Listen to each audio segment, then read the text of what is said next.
So here we go. I'm also going to record from this local camera so I can make this with high resolution later. I hope. Okay.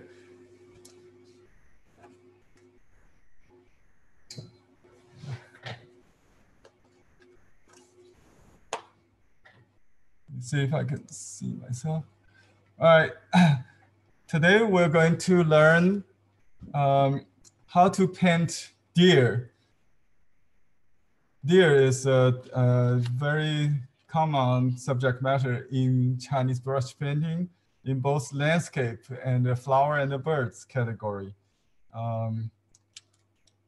So today is a holiday weekend. Usually we'll go out and we often see deer crossing sign. That's very common. Last time we did the duck crossing, right? This is very seasonal. Okay.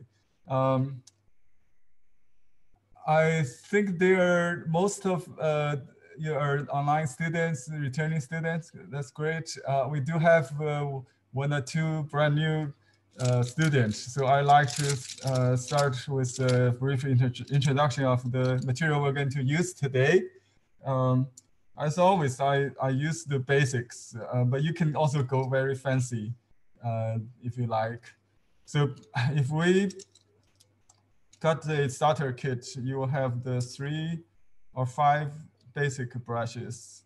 3 basics are the stiff, soft, and let me see, this 3 looks like that, something like this.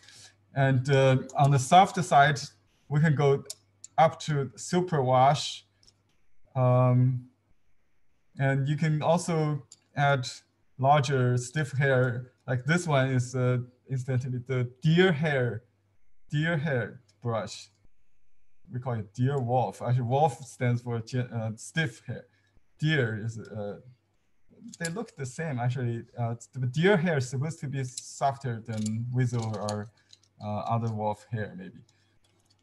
And we have something in between called a combination brush. It has soft and stiff combination. That's the most common used for animal painting to get furry effect and to paint petals, all that kind of wash. For those stiff brush, we use for outline and paint bony strokes, branches or rocks in landscape, trees. So stiff hair brush. Oh, you don't see my hand, right? I'm sorry. This is, so can I hear you guys? Let me see. I think I turned the volume down, so I cannot really hear you. Oh, you don't see my hand, right? Okay, you can unmute yourself if needed and pin my video to make sure you can see my video constantly without interruption. Okay, you can unmute yourself if needed and pin my video.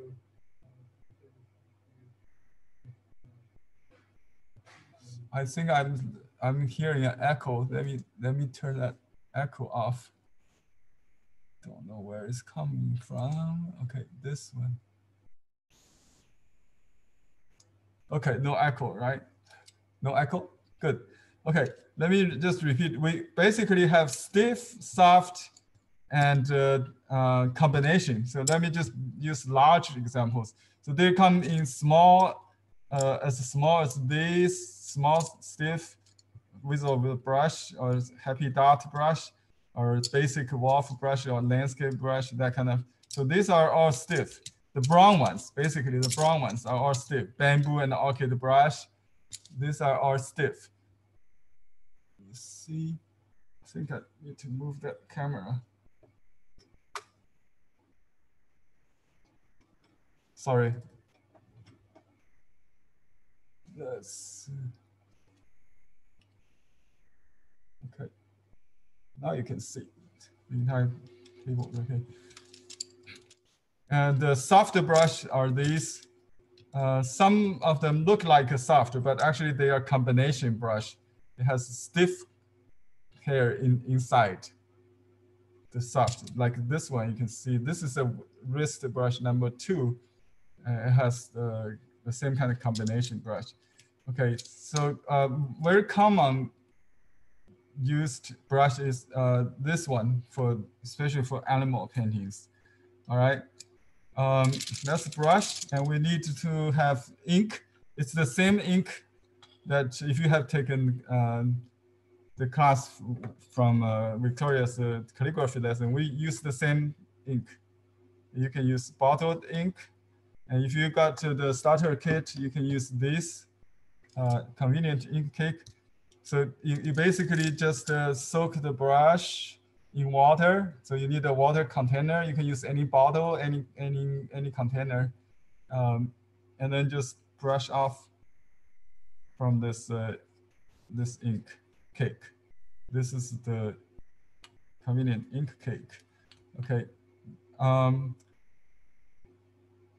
The color we're going to use. I got questions about the color from Charlene, right? Or yeah, she asked if we can use watercolor paper, watercolor pigments or watercolor pens. Yes, this is my watercolor pens. I can use them. Most of these are Holbein, and I also got some Winsor Newton and Daniel Smith. These are all good brands.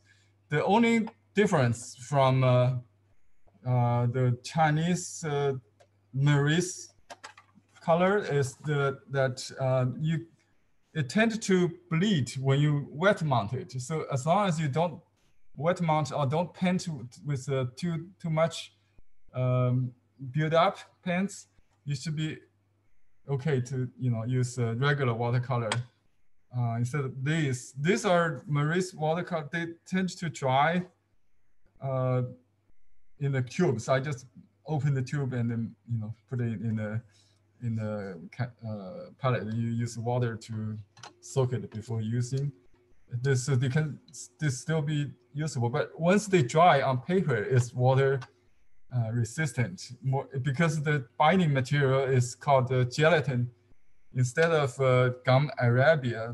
This tends to bleed when you re-wet it, because when you paint on watercolor paper, you spray water and then you can blot it off. That's what it's designed for. So we don't normally use Western color if you want to wet mount it. Okay. The name for Chinese paints are very different than Western, but you just need to get used to.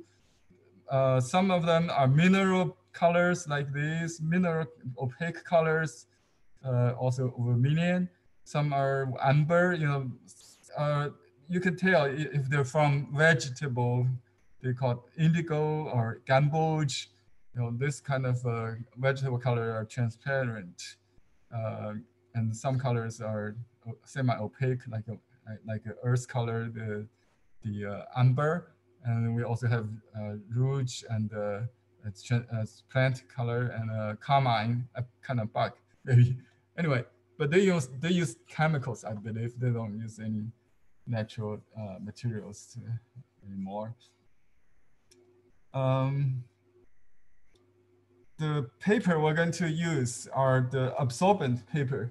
Let me just take like this. These are single strand papers. You can see it's very absorbent. You can also use semi-sized semi-absorbent paper. If you got the student pack, you can see both kinds. Semi-absorbent paper could be good for semi-spontaneous or boneless style. We'll talk about later. But for spontaneous style, we use this kind of paper. It's very absorbent, and you can see if the brush is dry, you can also get a nice dry effect. So that I'll talk about the tonalities next with the this kind of paper. And we usually, excuse me, use a brush rest. We don't need that many, maybe just a few. Just say it like this, so they will not rolling on your table. I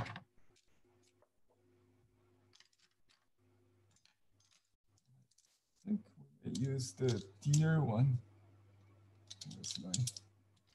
Oh, this is the deer one. Yeah, that's the one I'm.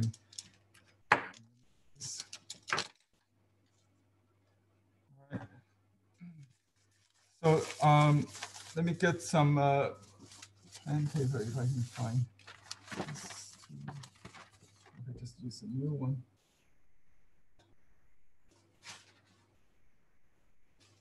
Incidentally, we have another kind of paper in the starter kit. It's called a mulberry paper. That's good for landscape. Okay.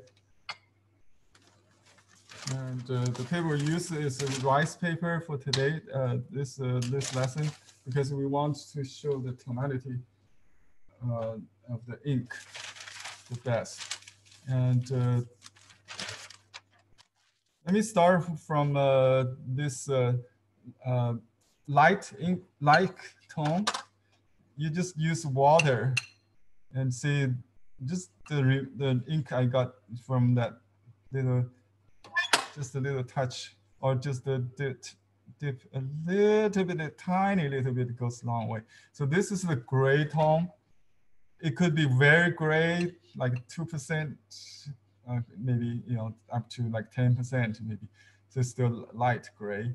So you can load the whole brush with this if you paint a large area. So let me just show you. So this is light ink, right? And you can also have dark ink without blending. You can just, or you can use a little bit blending still. We usually save the darkest for spot like a nose, eye on the animal's head, and on the limbs, on the legs, you use like this.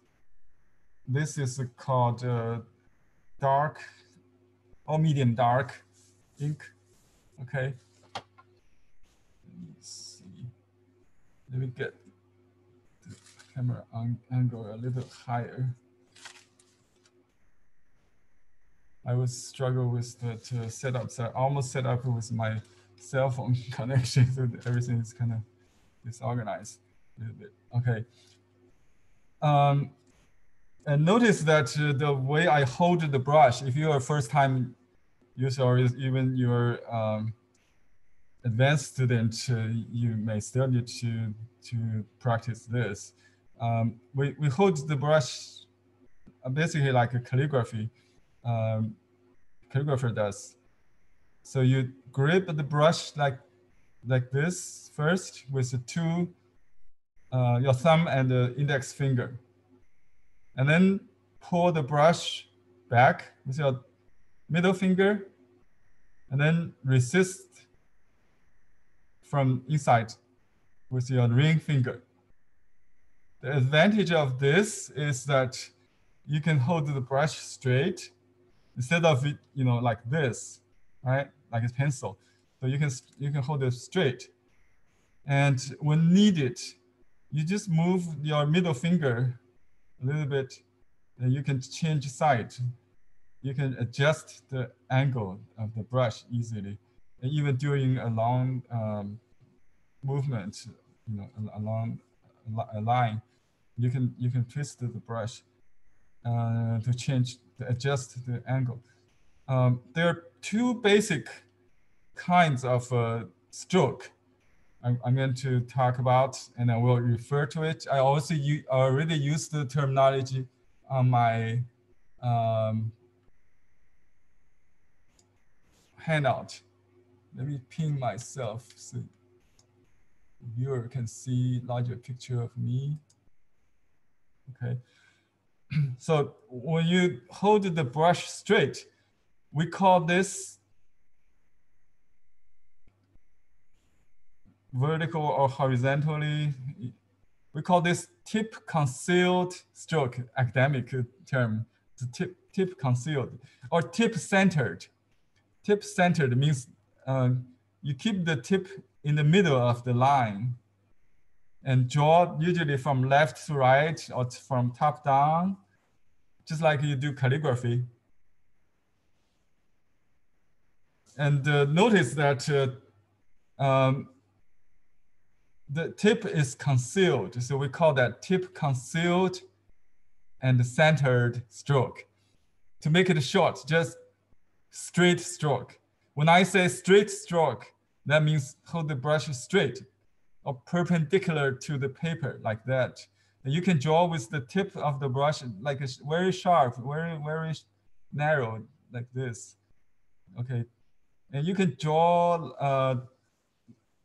a circle with your wrist, you know, like that. This is all tip centered. You can draw any shape with, this is line drawing, the linear stroke or line drawing like for contours, for, but you can also make it into a shape like a bone or a section of leg, you know.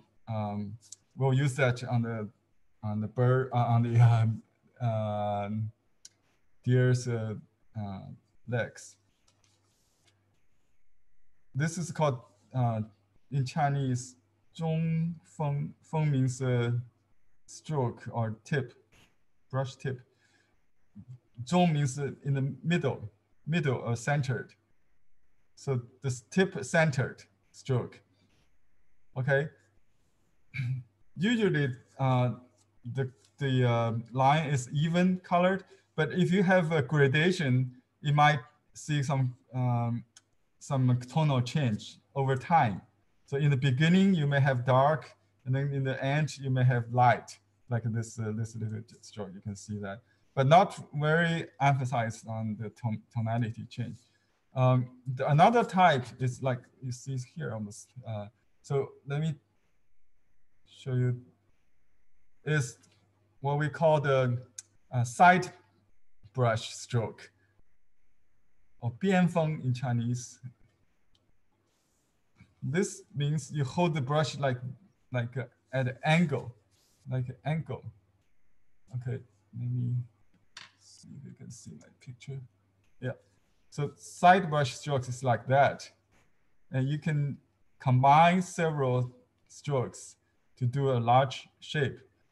So this usually used to do flower petals or just paint the shape, the mass of a object, like the body of the animal. Normally with plenty of ink, so we call this kind of technique like a splashing ink if you use you know, a lot of ink. And you can see that you could have just single tone, like light. Even you with this monotone, like just gray. When you overlap, you will see some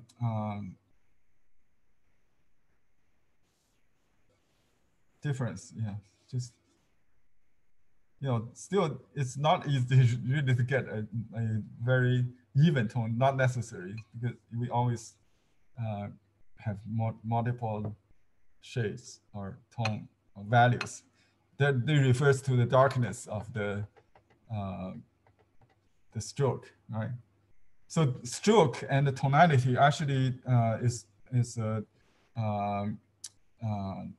one process. You know, you deliver the tonality with a certain stroke. So slant stroke like that.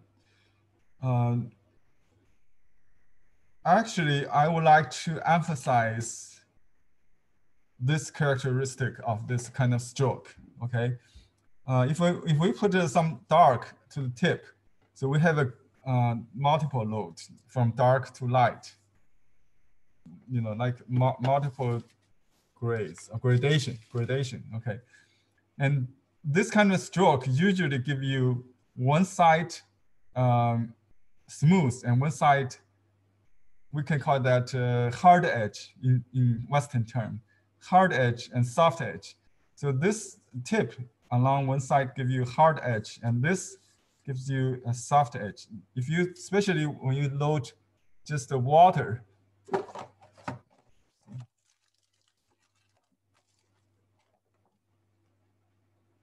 we can use a springe, like a dropper. You put water without reloading clean the brush. I can use that. So you can see one side is hard, one side is soft. Like if you put one stroke for the neck of the deer, so this upper side is sharper, right? Harder. This front side, chest side is lighter. So that's the characteristic of a side brush stroke. So you need to identify them when you see the sample painting, and you will know how to hold the brush and how to load the brush and how to recreate the effect of this kind of, this is called bian feng. Bian means side brush, side tip-sided, tip on one side brush stroke. That's usually people just call it side brush. Use the side of the brush. Yeah. So in calligraphy,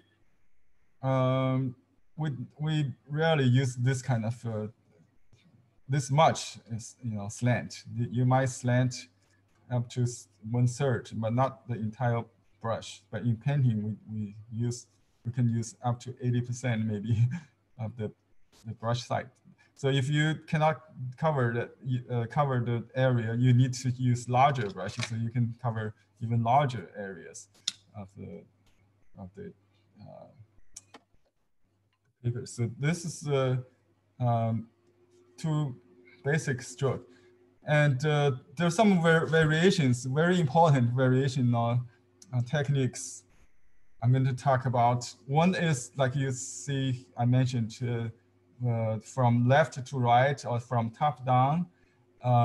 This is called pouring, like this. You can slant the brush, but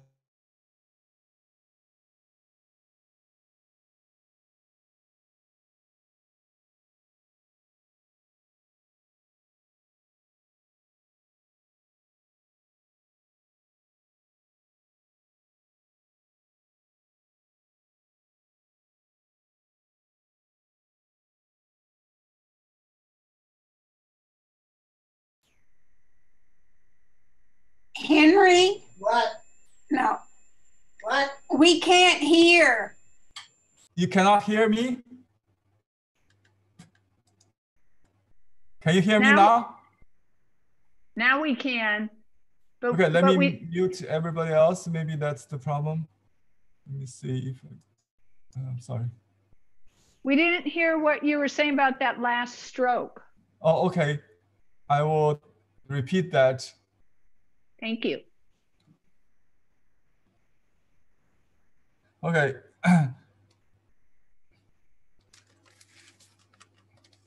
The two different directions create one. This is a smooth flowing. Like if you want to use pouring. But in some, when you paint something like the rock, you want to use the brush against the direction. You put the tip in front of the movement.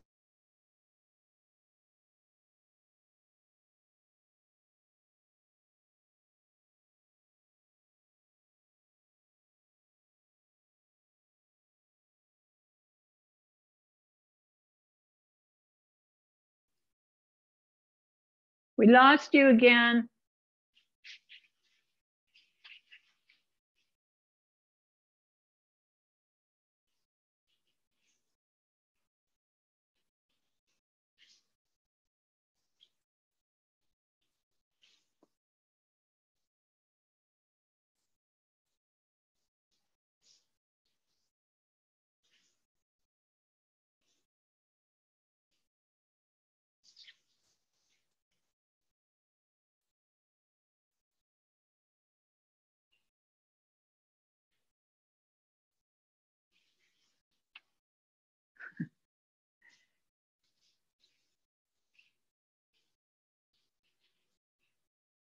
It's probably internet problems.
Henry, are you talking? Are we supposed to be hearing you? I can see you, but I can't hear anything.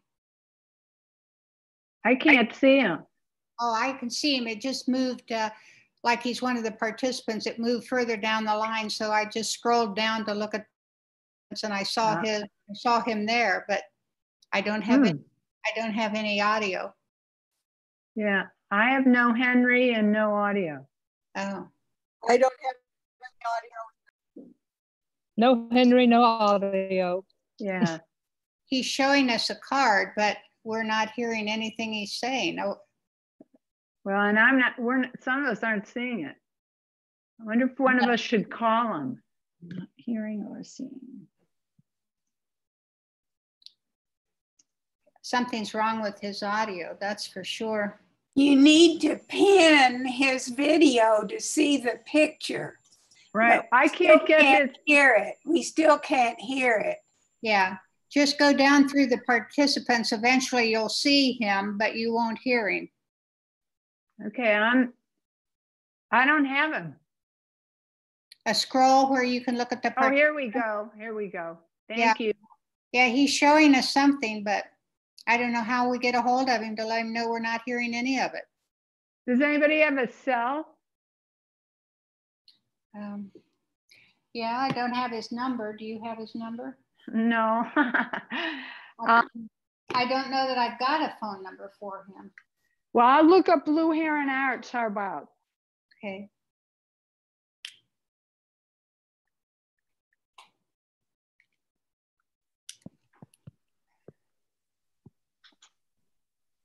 Okay.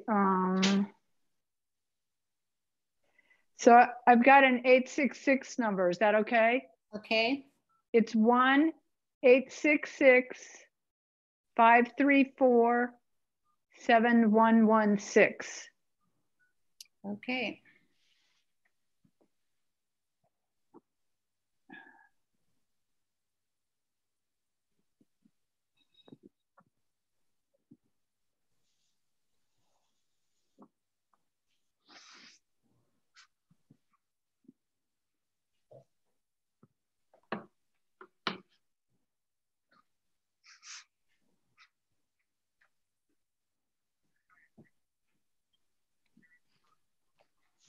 Can anyone else see?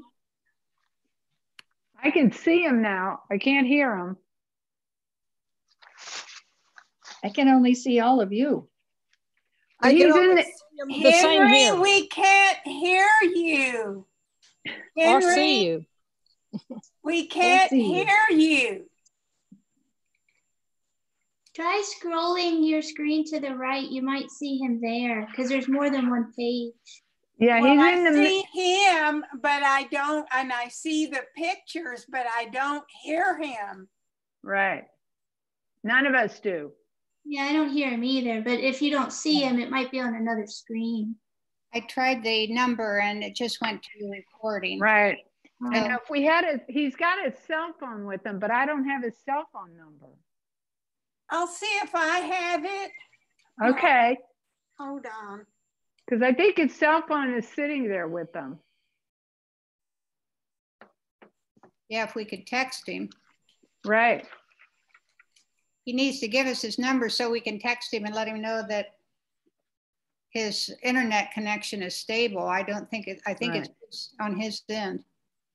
I He's can see looking at, the desk on one of the gallery pictures.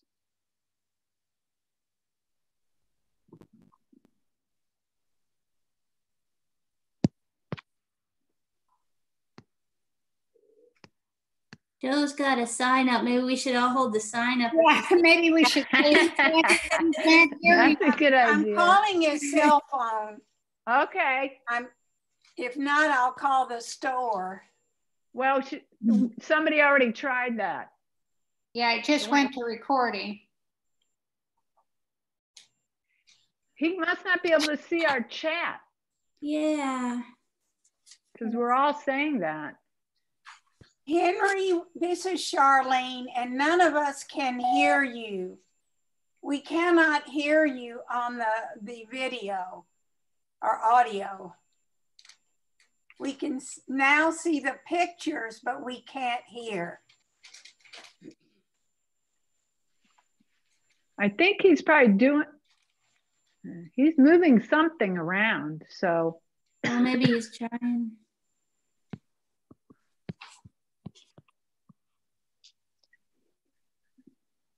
yeah, he still doesn't know we can't, we don't know what's going on. Can you read my note? We can't hear you. Only kind of. I'll try. It was.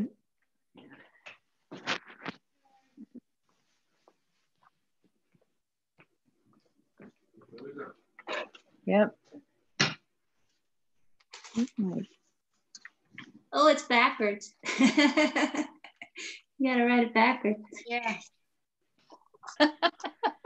You should the backside. There we go. I'll hold up a sign that says we can't hear you. Surely he'll look up and see us. Eventually, maybe. Henry, it's Charlene, and none of us can. Henry, it's Charlene. None of us can hear you. Go back to when you put up the card originally, because we haven't heard anything since then. Okay, bye-bye. So you got him? No, Oh. So we'll go back up to the sign. no. I'm making one myself. I don't see him moving right now. Maybe he's trying to fix it.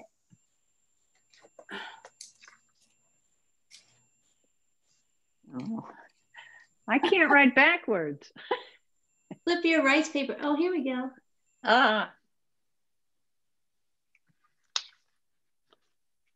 Would he be able to read it?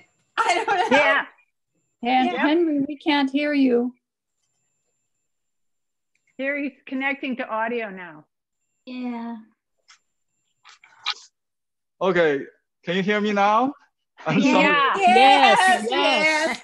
Yes, thank you. Hooray. You need to Right. give us a way to tell you when the sound cuts out because we have no way of getting to you. I'm sorry, I forgot to join audio. There's an option I didn't check. So let me repeat this image first. This is the image.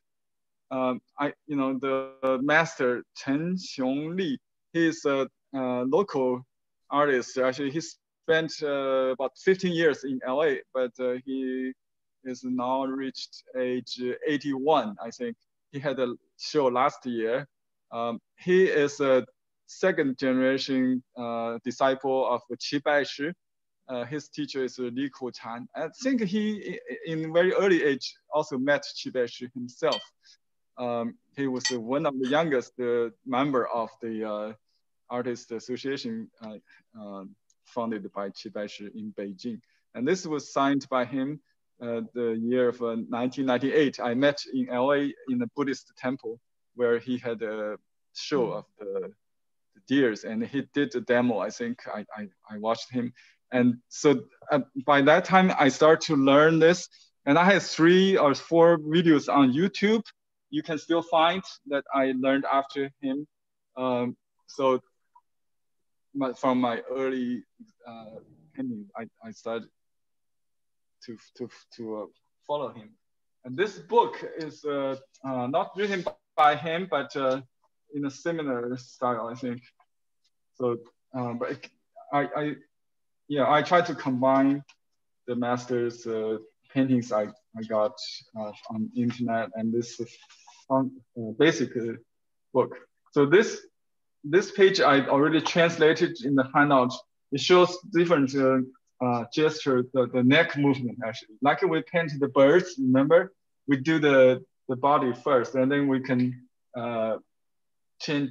We can still change the head and the neck, or you can do a sitting, resting posture, body like this, and then change the direction of the head. That's very helpful. That's why. And let me show you how to do the deer head first. So we use a smaller brush, not the small brush. Henry, one question. What type of paper are you using? I'm using the unsized single shrine. Okay, thank you. Okay, this is the paper that this artist, all the artists used, because they record the brush movement the best. Let me just check to see if you can see me. I'm going to zoom in a little bit, or it's okay that you can just see me. This. Is this big enough? This way you can see my sample, also my stroke, right? I'm going to do this sequence. So start.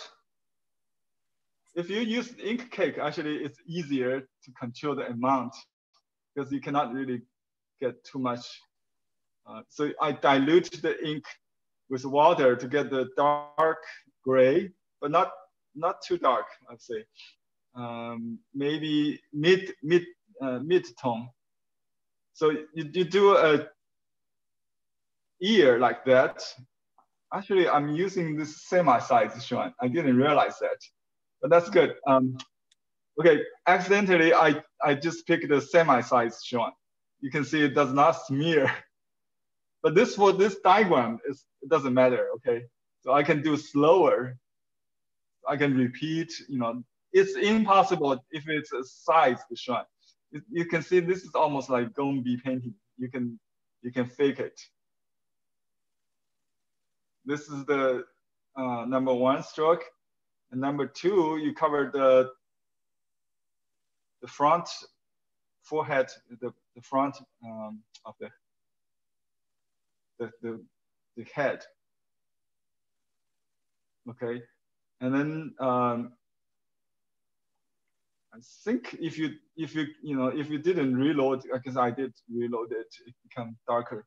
I should have done this in one continuous movement, so you get lighter and lighter, right? So that's the back ear. So 1, 2, 3. It should be dark, lighter, and then lighter. Something like that.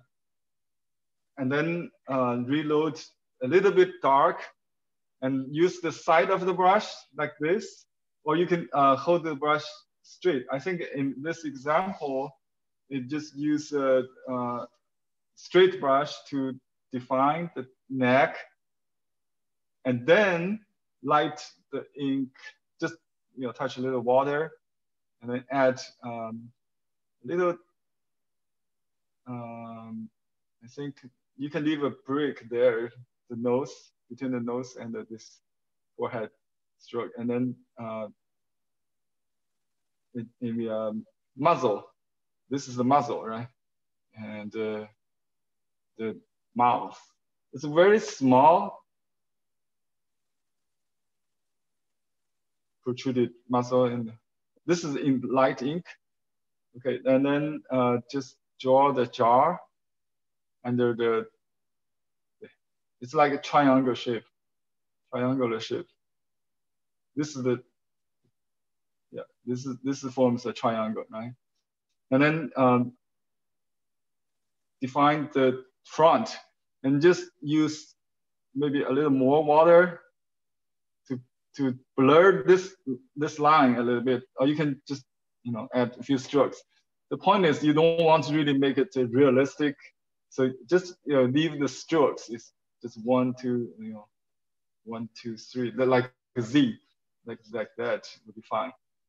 Along that top, the neckline, the back of the neck. So keep some white in the fore, the chest side, okay, the underside. And then I would use maybe a different brush just for the small details. We can use a small Weasel brush and wet it first, and then dry it with a paper towel or a scrap paper, and then use pure ink, no dilution, no adding any water, just dot the eye. It's about there with the eyebrow, and then the nose, maybe just a little dark. Then you can enhance this line if it's not dark enough. That's called breaking ink, dry into it. Okay, so you can also put some dark on the ear. So this is the head of a male or a fawn, without the antler. With the male, let me do another one. So start from the light again. So this is semi-size Xuan. If you have semi-size Xuan, you can also use this, because this is just a study of the structure. Okay, 1 stroke for the front ear or the left ear, and then I think you might not see this. Move it up a little bit.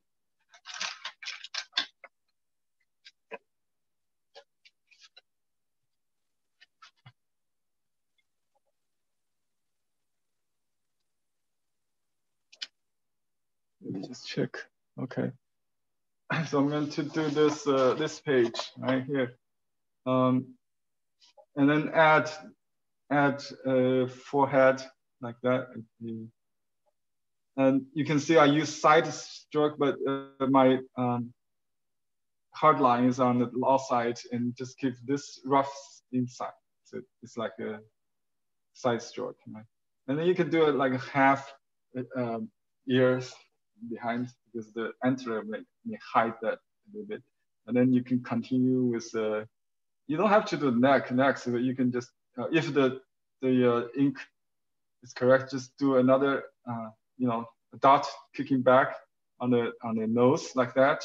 And then draw the muscle, the mouth, and draw the jar like that. Okay, and then the neck. It's pretty thick actually, and you can just use the light ink to start.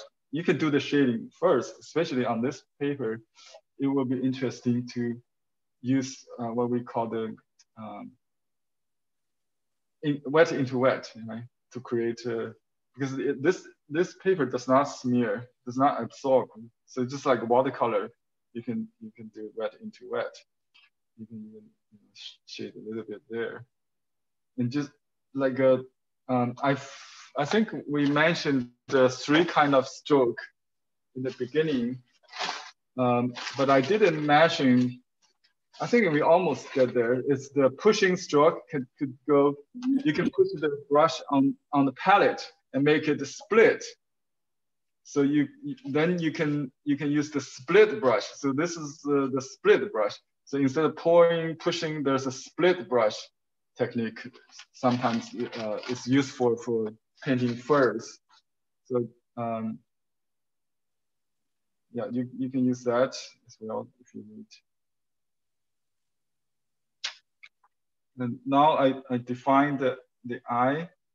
The eye of the deer is very soulful, very big, soulful, so like with a lot of it's very kind of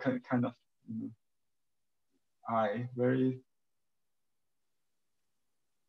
rounded, very nice looking. But this author like to do it like a girl's makeup.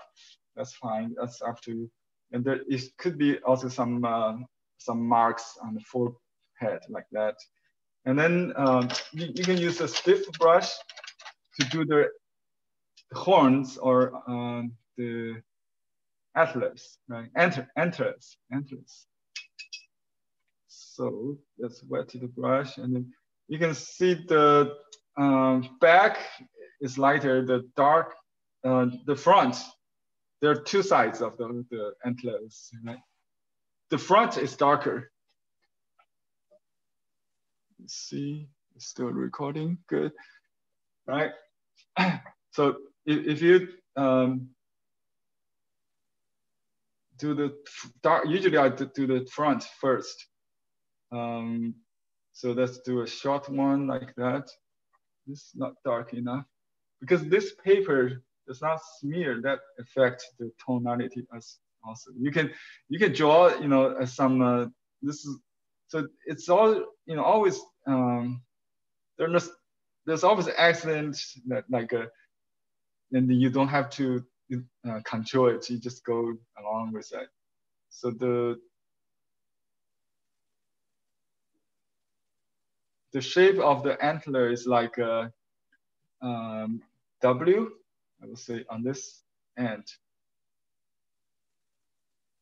This brush is too dry.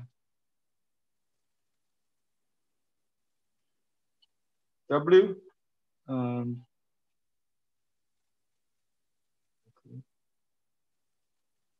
Something like that. This is dark. And then dilute it with water, and then draw the other side. It could be like that. Another W.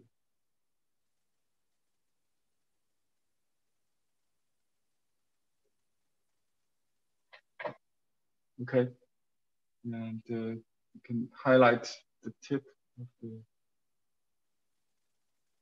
ear, and the nose. Start the nose. Okay. That's the head. I think this kind of paper, you can see you have more control, but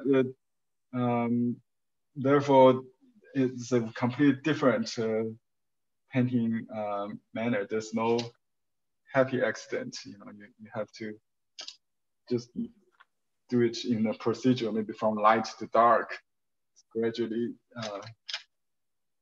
get the effect you want. You can blot it. You can blot it. See, that's how easy it is to change something like that.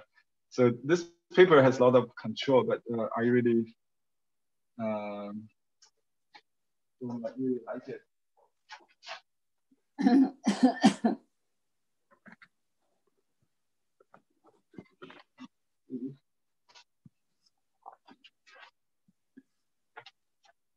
Okay, actually, I don't know where I put the single shot, but here is another kind of paper that you can use, especially good for you if you are beginners. This is called double shrine. It's a unsized double shrine. It's thicker. It may be triple. It's maybe triple or double. Let me see. Sometimes you cannot really tell until you try it.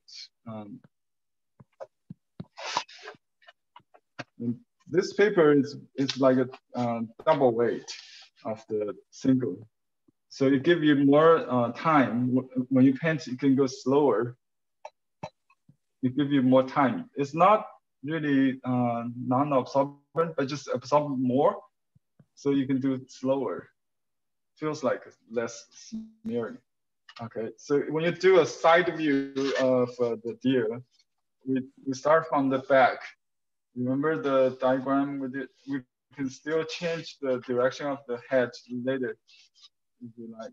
So they always, we always start from the stable part of the body, and the shoulder is darkest. Henry, Okay. what paper are you using? Is that the mulberry? I think it's double or triple. I assume it's double, right? Shuan, XU, yeah. Okay, so I use side brush stroke, just side, okay. And you can go up, down, or I just feel like this would work. So remember that the sharp is on the sharp side is on the tip. So I keep kind of tip along the top side and give me a soft edge on the bottom part. Especially this belly, you can see it's very soft. And then if I double load it more, you can see something like that. You know, some hard edge are also darker. And actually, I'm using breaking ink technique right away because I can add a different tone when it's still wet. So it's wet into wet. It also start to create something like a feather, or not feather, furry effect. Okay. So this is double shrine, I think. It's pretty sure. Get some more ink. Because double shrine eats a lot of ink. It absorbs too much sometimes, I think. And let me do another body so you can see the sequence. Okay. I would use dark gray, not darkest, because we want to save the darkest to the eye. So it's like a little bit bent here. So this is a joint, the shoulder blade, and then start to bend to the what we call the upper limb. And then you can just keep it the same, just like we did the shrimp body, remember? The continued but overlapping strokes without lifting, just finish the whole blot of the body, and then we'll continue with the other part. And I try to get the lower part soft. So try to, one more time, see. And there's a slant on the fore shoulder, also a slant near the hip here. Okay. Just do it here. And you can draw like that too, and then do the slant. And here is another slant, indicate the thigh. Start to show that. And the belly part could be soft. I think that's. I think these are all accidental. So you can see each time it's different, but they will be all good, I'm sure, because I double loaded the brush. They're not even. It has all the gradation. And sometimes I can have darker, and I touch a little bit water without the dilute, so it will not give me a very stiff start, stiff edge. One more time. See if you can see. Okay, good. Let me do it here, maybe.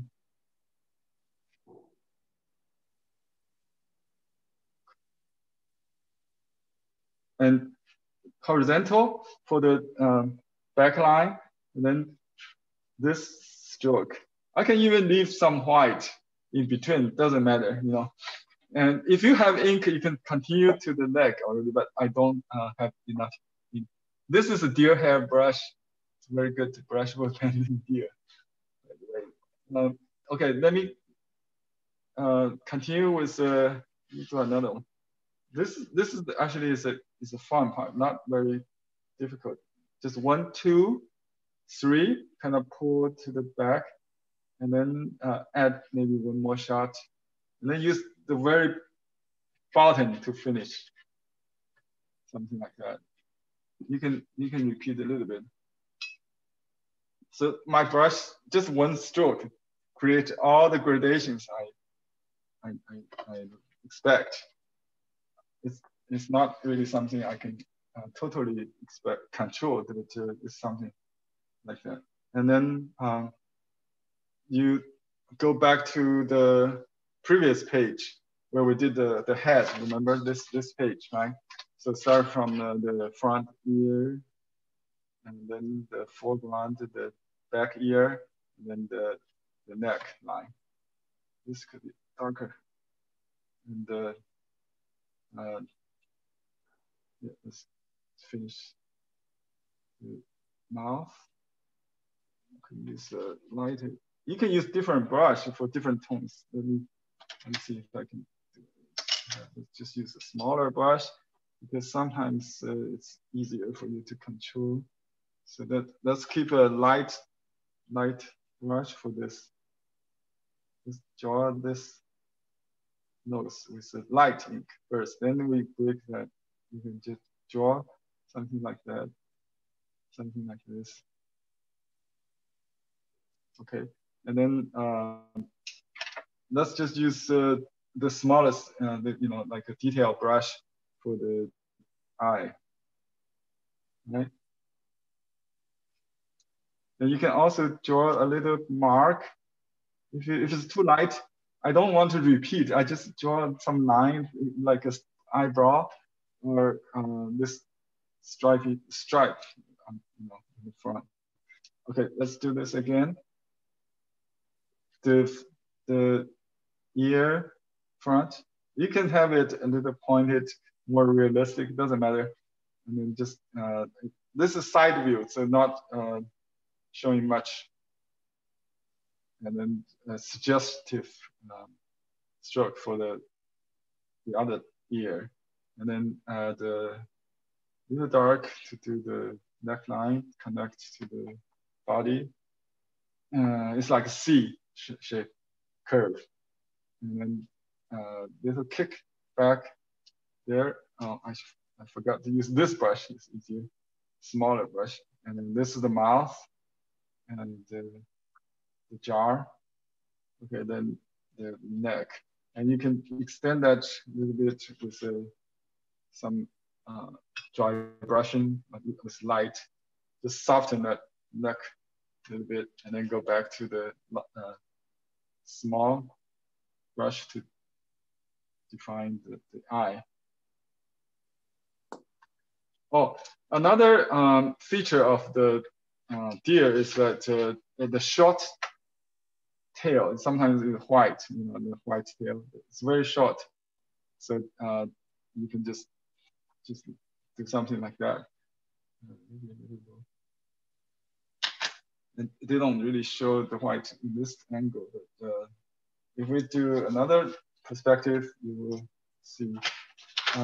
So this is the body and the head. Do I have room for the back? Maybe I still have room. Let's do that. So the next, I will use, go back to this stiff brush. You can use the basic wolf hair stiff brush to do the leg. We use a little bit darker, like this dark, I think.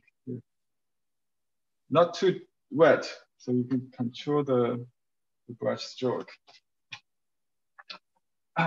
Goes to pages 3, I think. Okay. Now we use straight brush stroke. Hold the brush straight.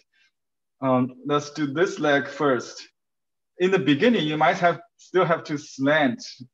You start from let's say repeat this and then pull. Just go to the right and then lift the brush, pinch the joint, change direction to the front. So this is the direction here. This and this angle. Don't make it wrong. And then the other leg, you can make it easy. Just stop a little bit, but it bends. It should bend forward, but in painting, we in this angle, maybe we don't really see that. It should bend both to the front like that. Okay, and then this foreleg is straight down, very thin, very slim, bony, and you can add either the other side here or in the front. Just depends on the perspective. And the foot, the hoof is very difficult part actually for me. I tend to paint all my animal feet too large. Let me try. It's split just like 2 strokes like that. And then there's a little, I think. So there's curve cut out in between the hoof and if you see it from front, it's something like that. But you don't really have to, you can leave some space, just be suggestive. So 1, 2, there's a curve in the front.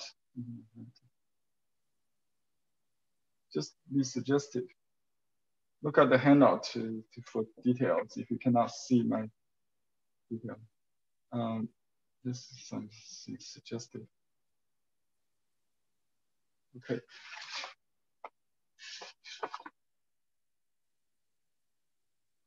That's the side view. This should be the tail. Any questions so far? Good. I used the double Schwan. Let me see if I still can find the.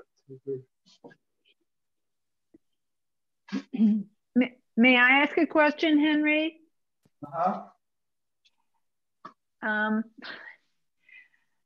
Well, I'm not very successful at all with my deer, but how do you get the correct perspective of like the front leg and the back leg in relationship to, okay. I'm not sure how to ask the question, but mine. That has to do with drawing. Let me show you the homework I did. Okay. When I read this book, I also read another book by a Western painter. This is the book I studied. So it's how to draw animals. From this book, I learned this. So let me see if you can see can you see my sketchbook here? Yes. Yeah, and so basically the body is a rectangular, roughly about, 2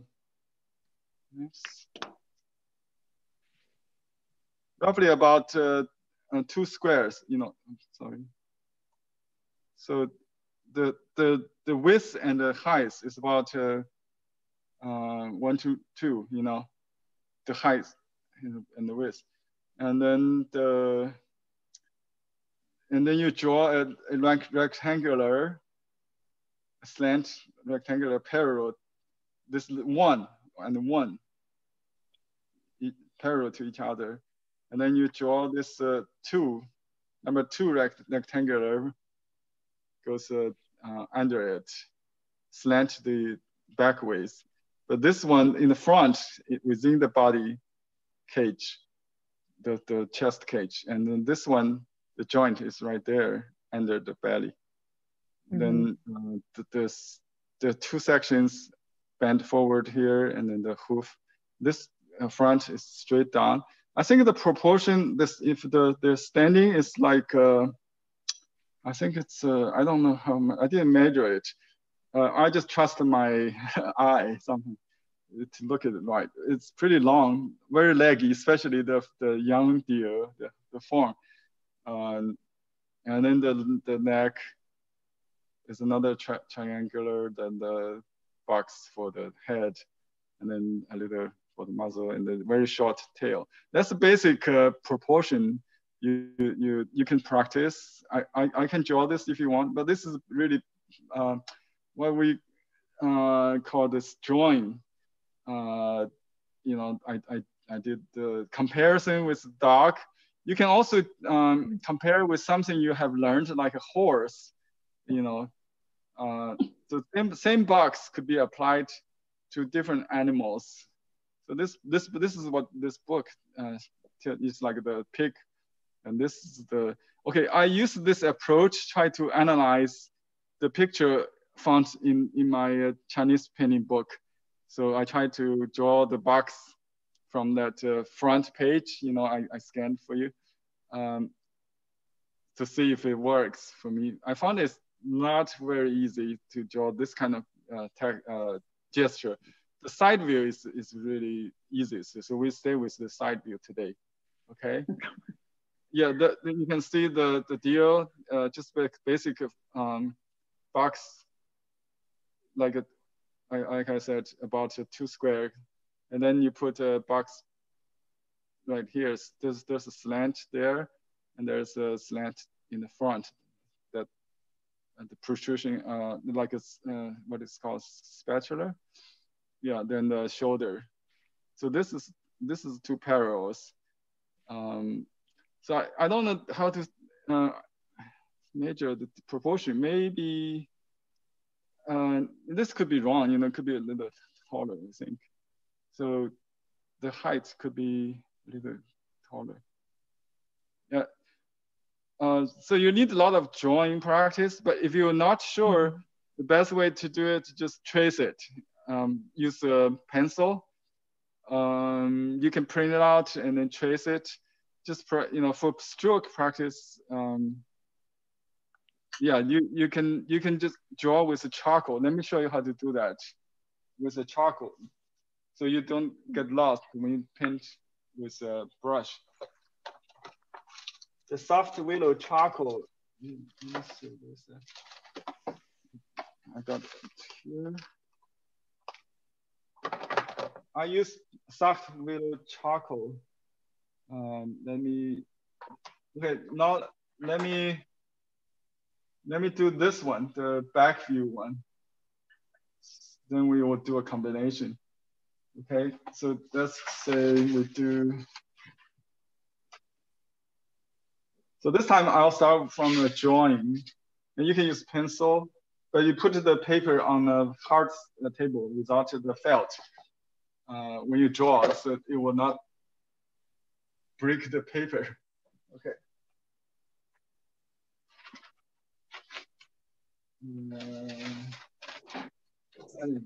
So for this practice, I just grab any piece of paper. This is a semi-sized strand.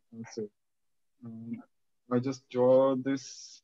So for this one, I would use that technique. You know, you just draw a slant box, and then because it's a little bit you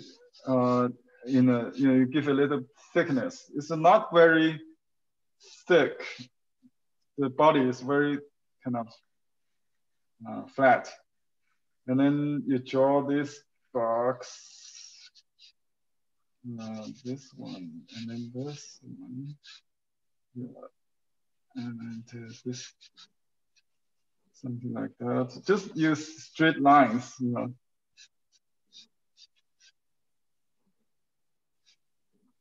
Okay, so there. The shoulder is this same direction as this parallel and this parallel, and then straight. The front leg is straight. Okay. I really don't like to study autonomy, but you know, for me, just 4 legs. That's all I need.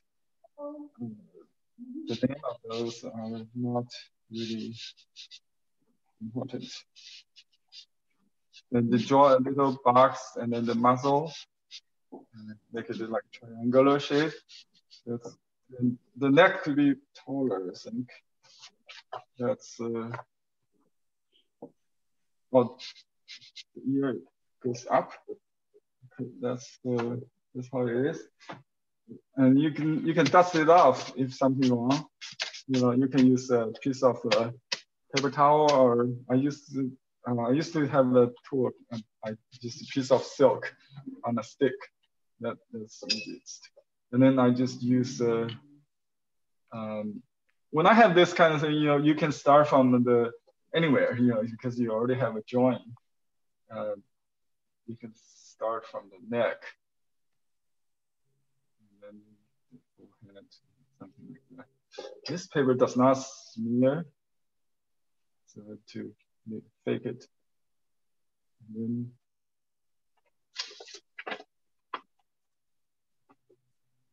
okay, the book tells you to start from here. The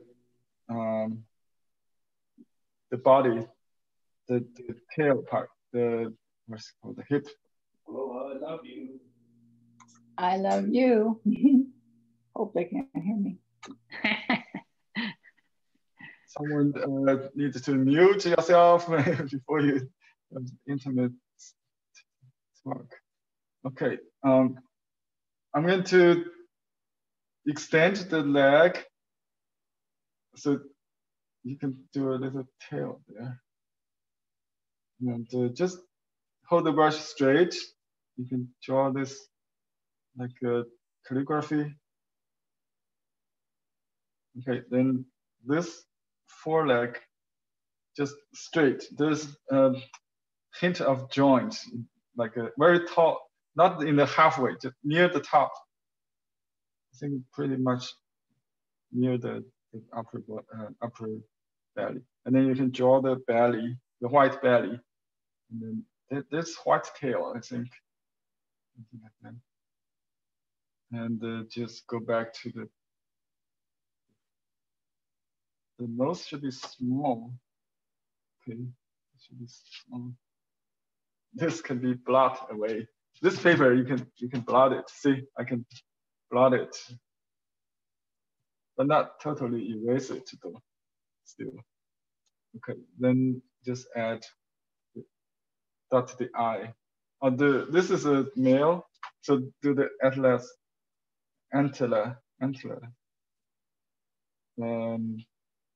This is a very interesting angle. Just this is a foreshortened front, and then light for the back.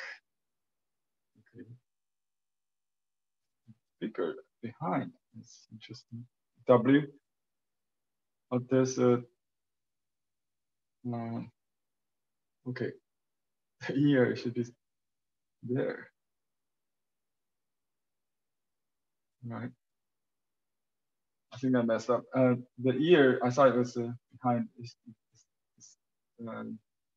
Rested. Yeah. Lifted.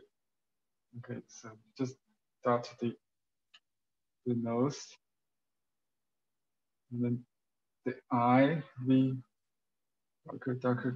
You can repeat that. Then that's it. You can repeat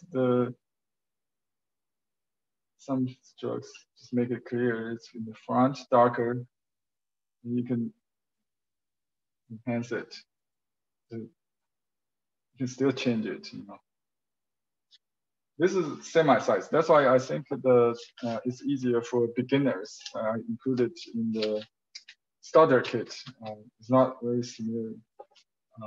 So yeah, if you start with a drawing correctly, it's much easier than you paint directly. But after you practice this many pages, you know, last night I spent 2 hours listening to I'm listening to a lecture on digital art education of my friends, you know, in Central Academy. The lecture did last night. So during his lecture, I taken some notes irrelevant to this, but interesting. You know, he said, "Art is the tree of life. Science is the tree of death." The quote by William Black. Do you know him? A Renaissance artist, but he is kind of anti-modernism. He doesn't trust science. So I really like this quote, and I think we should be, you know, we should trust our artistic brain. So I put notes, left brain or right brain difference. You know, you don't have to give up science, but just to combine East and West, or your two sides of the brain when you paint, because a good stroke in painting has its own vitality or aesthetics, you know, value. The stroke itself is it has life because you give them from your energy, your chi. You know, it has the chi. So yeah, here's my drawing. When I did this page, he was talking about fractal graphics and saying, you know, the Western artists rely on observation of natural, because this, you know, irregularity of trees in computer language, they call those noise, you know, to make something irregular. You know, William Black has a famous painting and of Newton, right, the scientist. He's drawing something very graphic while he's sitting on a rock with a very rich texture. But how can you make something very mathematic out of something irregular or chaos? You know, so basically the emergency, what they call it, is in computer language, describe that kind of accident. We call it happy accident. That creates the beauty of trees, rocks, everything, clouds, you know, to make it irregular, fractal. I don't know if you understand my, because I was a graphic designer. I use fractal painter, fractal. Yeah. And now it's the time of gaming, so everything's digital. They don't use a brush anymore. This is on the, you know, drawing I've done. So if you have time, you know, you can draw to practice more, then your painting will improve. So basically, that's how you develop the proportion question. Okay. So, but in the beginning, you can use tracing technique. You know, just draw before you paint. Yeah. Mm-hmm. All right. Thank you. Yeah, thank you. Let me do a whole painting. So I'll start from the drawing. So you can follow me, okay? We use the reference to combine this three-quarter back view and the side view, and male and female. Does it look too difficult? Well, we haven't done this front view one. Let's do this one. Maybe then we can try to compose something. So we have another perspective.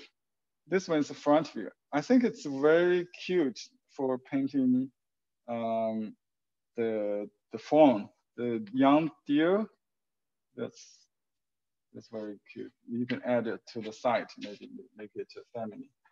Okay, let me do this. See if I have room for this.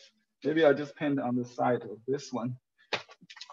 Okay, so to do this front view, you start from the ear. Actually, he starts from the middle of the forehead. That's okay. I think like we write Chinese characters, we start from the center and then the sides. When you have a character like this, you know, you start from the center. Yeah, that's good. And then try not to make the two ears symmetrical. So one bigger, you know, one smaller, narrower, something like that. And then you dot the nose with something in between. You can have a little kind of directional, what do you call the dry stroke, you know, to connect them if you want, but you don't have to. As long as it's not too far, not too near, that's the point. So this is the shape of the head, okay?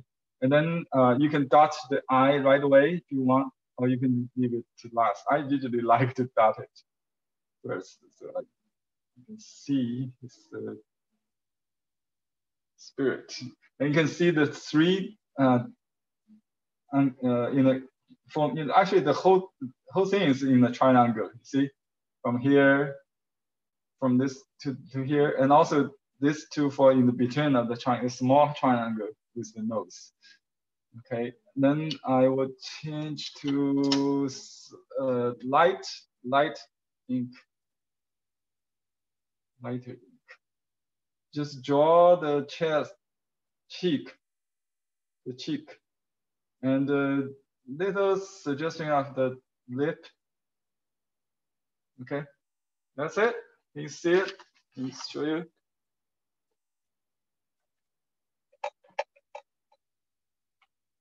Oops, that's the sample. Okay, can you see it? All right. Now I'm going to do the neck. You can draw the back. Since I got the light, I just draw the front, you know, with little suggestion, something like that. Just the suggestion. Leave some blank between the mouth and the, you know, the neck. Just like that. And you can add a little dark to define that the back of the neck. You don't have to touch the head, actually. You can leave a little space there, otherwise it might bleed. Okay, and this is a semi-size shunt. So I can go slower, no problem, without to worry about smearing. So then the chest, okay, and then you do the back for the back from up down like that. This paper does not smear, so it tends to be lighter than I want. Okay. And then you can draw like half circle thing for the hip. Okay. Now the front leg, I think I'll do this one first. Just go straight, take it easy. Let me just make it easy for you. And you can have a pause in between. The joint is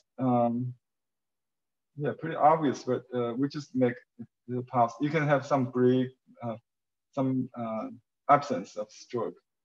You know, you don't have to outline it. It's just if you could do the shape in one stroke, that's fine. And then just continue. It's pretty leggy with the form. Form the young deer. And this fourth leg is kind of tricky. It's behind this middle one, so just a hint of that.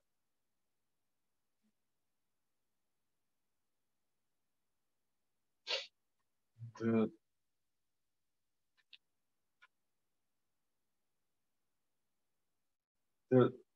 split hoof, right? But just make sure the gravity is right. So you need to this is a ground. Yeah, this could be longer. But should be level. This is the rear leg should not be lower than the front leg, right? Please, just make this two behind on a different plane, okay? Different distance. You can enhance the eye and the nose. That's okay. Don't forget a hint of a short tail. Not like a horse with long tail. Deer tail is very short. Okay, that's my phone. Okay, and you can see this paper tends to flat out, just like a watercolor. It will not really keep the gradation as the raw paper or the unsized paper. Let me get the.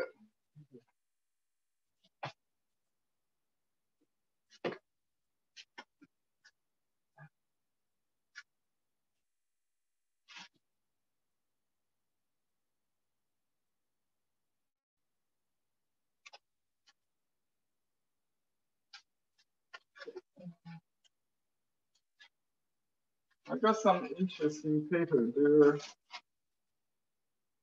They're very similar to the unsized single strand, but they have little sparkling on it. So let me just use this. It's basically single strand with silver flakes, what we call silver flakes.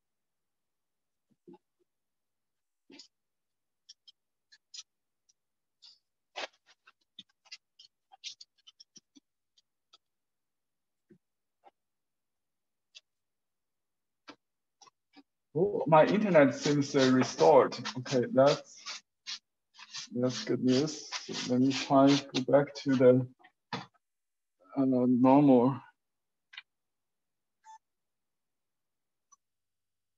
Okay, let me see if I can connect back to normal camera.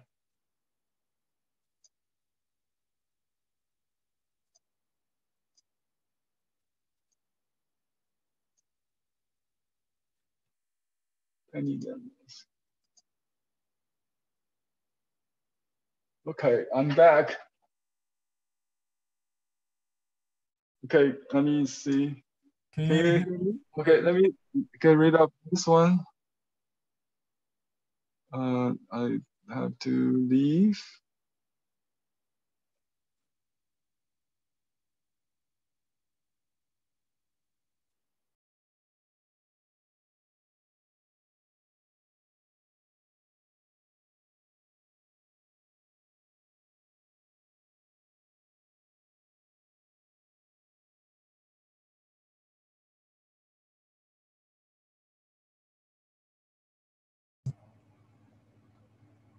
All right, hello, I'm back to normal. Let me see.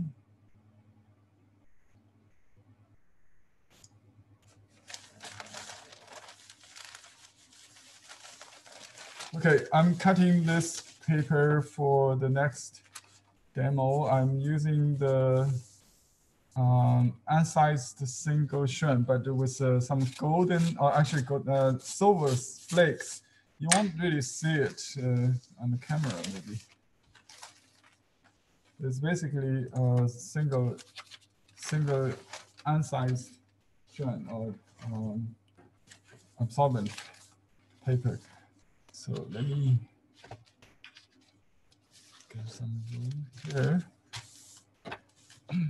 So I would do this demo of 2 deers, just group them together and just show you how to create the depths with different tonalities.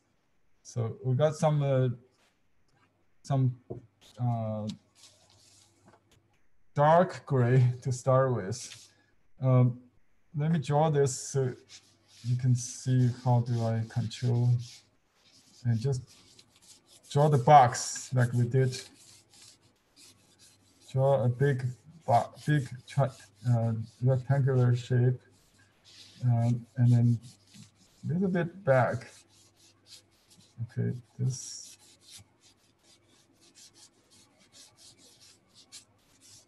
About 2 to 1 in height to width. Henry, we cannot see. Cannot hear me? No, see. We cannot see your brush. Cannot see my drawing? Can you see? No, your brush. I see. We see the water. Oh, I see. It's just off the camera. There you are. There we go. Okay, sorry.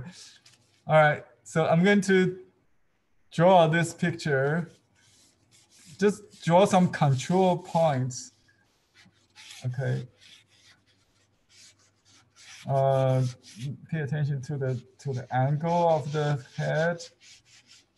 Just you can draw a stick guideline, you know, some just angle of the line, and just one stroke for the leg, maybe something like that.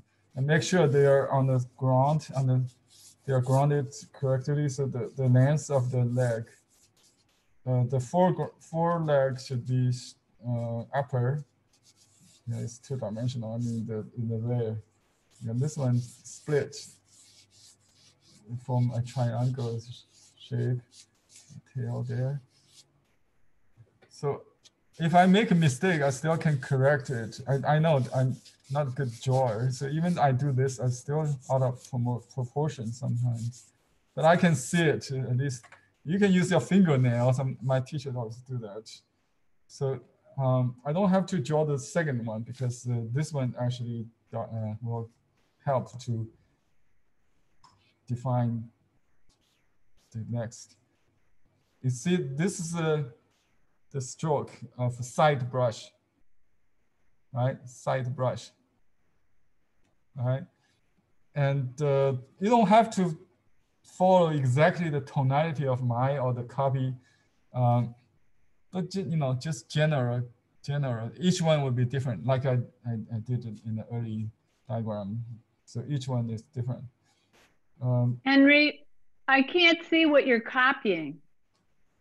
You cannot see my. I can see your strokes, but I can't see the picture of the deer. Oh, the picture. Okay, let me change the picture. Is it in the handout?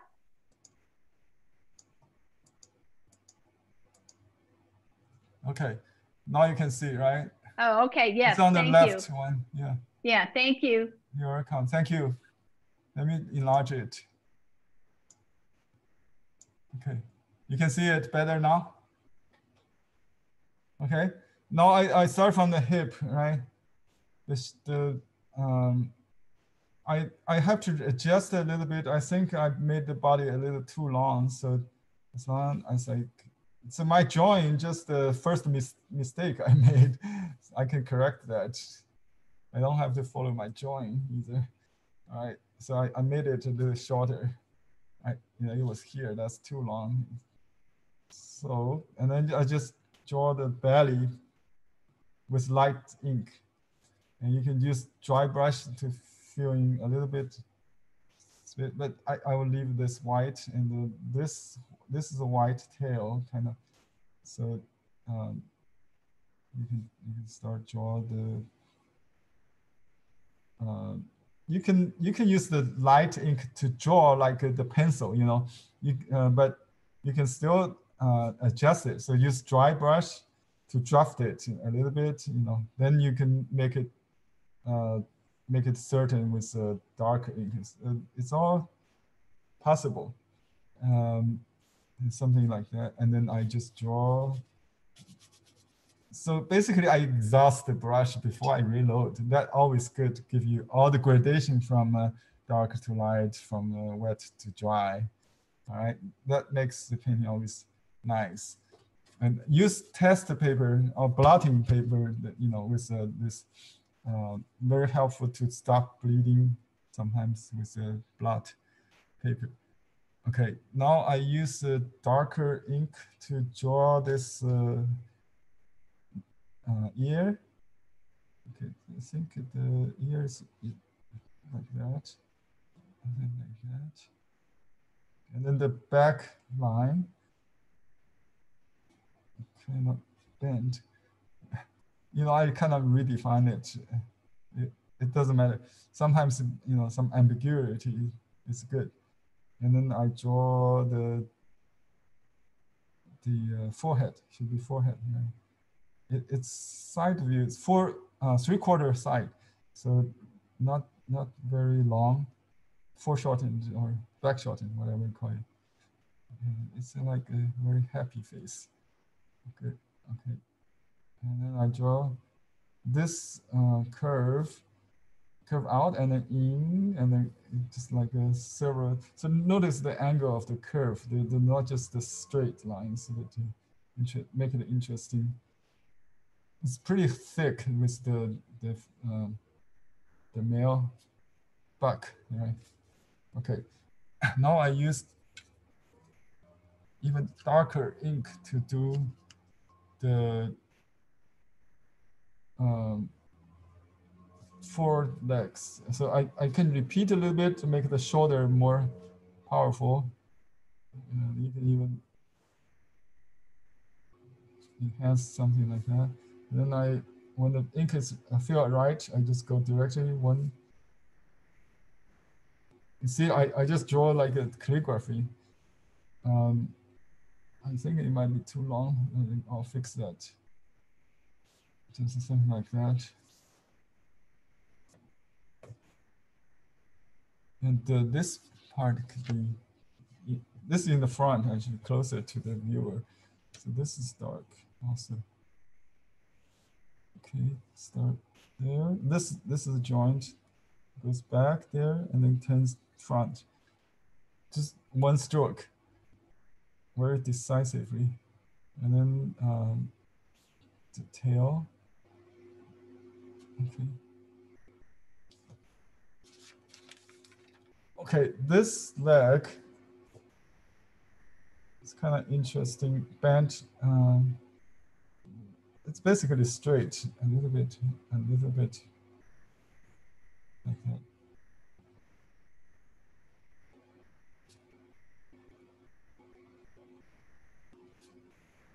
Oops. Yeah, when I repeat, you know, when my scientific brain to work, it always lead me to disasters. So I just try to do it artistically. Just, you know, my 4 sticks concept works better than those names for different parts, that kind of thing. It always stop me from the life joint kind of with life, the vitality, calligraphy kind of approach.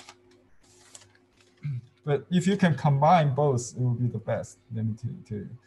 Most artists in modern time, they are good in both drawing, the Western training, and the calligraphy.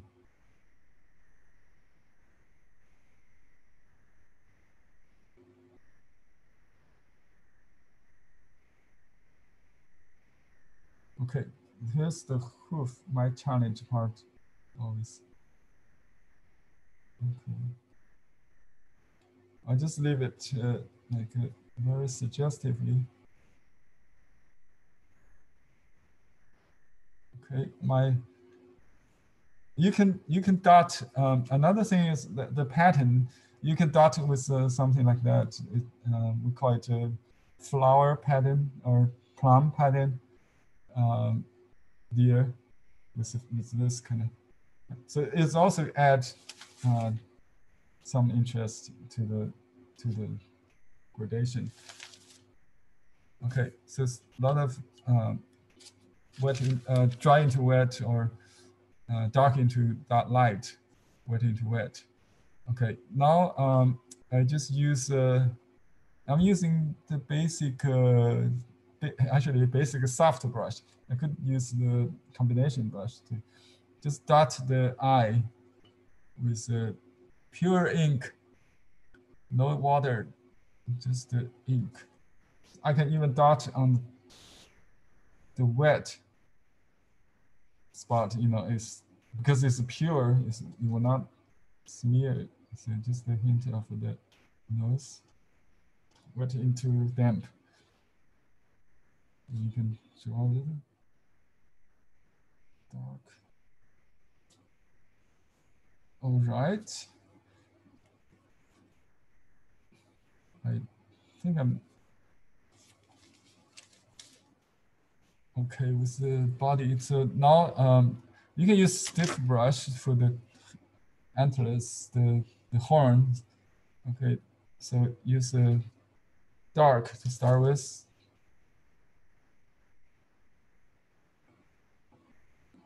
Bone stroke. Okay. And then change to light, just add water. Dry the brush with a paper towel or a piece of paper, then wet a little bit. And keep it dry, not to smear. So you want to have this kind of dry stroke, dry texture. You can go on top or lower. I think it goes like that. It has kind of partial outline, but you don't have to. You can try in one stroke. If not enough, just do a little partial outline. You know, that something like that. That's the other short side.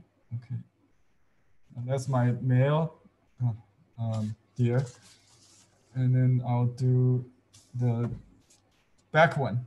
So this one I can start from the head because not much body shows, right? So let me just make sure the head are close to each other, not far falling apart. Okay, so this is the ear. Can you see my stroke? I think hope you can see. Oh, okay. I'll do it fast. Keep looking here. Do you remember the first diagram we learned? 1, 2, 3, right? And then a kick back, muscle, the mouth, lip. It should be very thin. I made it a little fat than the original, but that's okay. We can make it thinner.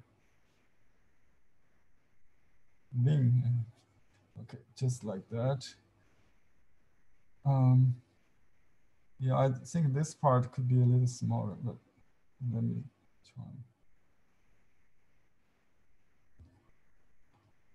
It's too thick. Okay, it's American deal. Okay.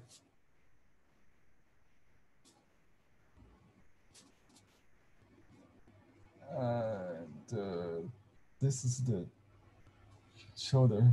This is the back. This I still have to indicate, you know, those parts, the key points. It's the slant behind this little slant there, and just overlapped. So not this lift leg. This one standing, one lift. So this should be a little taller because it's behind. You have to count the perspective. So this is the feet there. We'll just do one stroke instead of outline. We can just make it something easy. Just very sketchy, drafty. All right, and then hint of that rear leg here.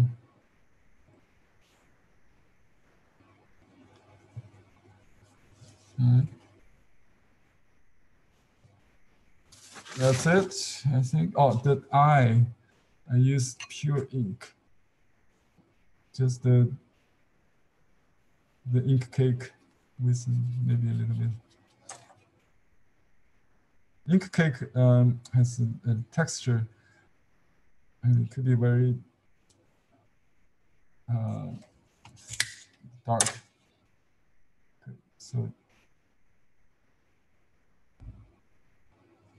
just make it easy, not too dramatized, you know, not makeup, too much makeup. The mouth could be a little, I mean, nose and mouth could be a little accent with a dark.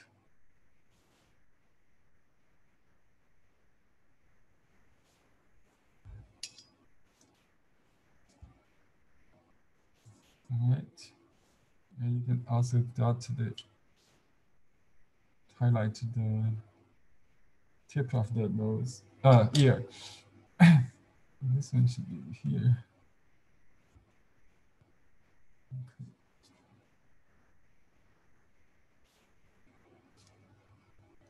Try to enhance that dark, not dark enough. So still can adjust here and there. All right. And now I will do a little background to add a you know, very suggestive background. You can use stiff brush maybe to draw some grass. Just use this brush, this basic stiff brush. This is the old brush, it's split. I like the split brush. So just draw some grass with light ink. So nothing is darker than the host and hostess. Okay, just supporting. So you can use very light ink. Just draw some grass or weeds on the corner here with dry brushing. It's something like an orchid leaf technique. It would be fine. Just, you know, like 3-stroke grouping. If you have done good job on orchid, it's easy. Just keep the grouping and keep a sense of, you can use the grass define the plan of the ground a little bit. So this side here, this looks like a slope. This is the grassland. Okay, so a little bit here, the background. Very suggestive. Nothing nothing will jump or pop, or, you know. But you can still add a little bit dark, just like a wings, you know, just give a little variation in the tonality, maybe, you know, dryness or wetness. You don't have to paint the flowers, but you could if you want, just like white flower. And also do a little branch, suggesting trees, you know, with wind in the autumn or spring, and because I got some drops of ink there already, so it will help to hide that. And then you can draw some falling leaves. Grouping is everything's 3, maybe 5, you know, a good number. This dense and sparse, we call that grouping or separation. In Western art, we call that grouping and separation. So some close, some far. So this is and then you can use a little, because we try to keep it all black and white. You can use a little color if you want, you know, like a green or orange to do this, but I just try to use ink only. And you can see the idea of ink as a color, ink tonality, different ink Let's color. We suggest more outside the frame, so don't be afraid to break the line. Oops, it's very light, so it will disappear. Okay, let me see.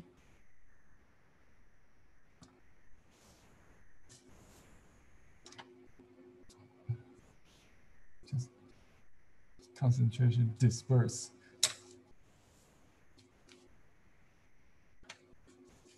Okay.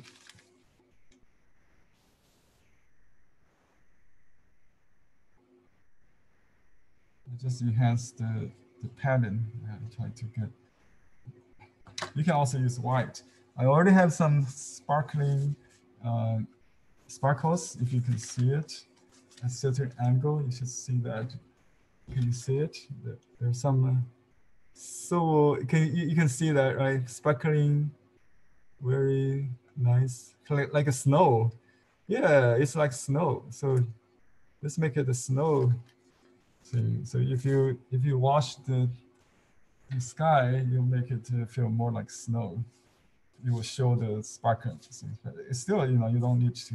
It already have like a background, the white background make me look like seems like snow already. So we can just say.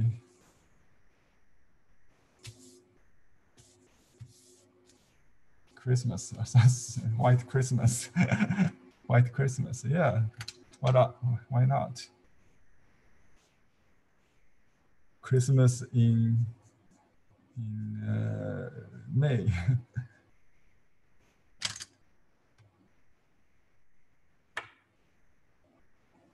Yeah, the reindeers could be white Christmas. Yeah, you don't have to write that. Oh, someone asked how to sign your name. I think my answer is that you can just sign your first name or given name. That's the shortest. That's the shortest. Then you can add, if you have room, if you want, you can add the whole name, or you can add a year, or then a season or title of the painting, a poem. So it all depends on how you want it. You can write a whole line of a poem, or you can just do a short signature. So there's no certain rule, but there is. It does make difference if you have to plan it to. There's a tail there to make it exact, to be part of the composition. So I think it would be nice to find something to write the whole sentence there that kind of block the chi there, to force the viewer to go that direction. The sample didn't give me any hint. Let me see if I can.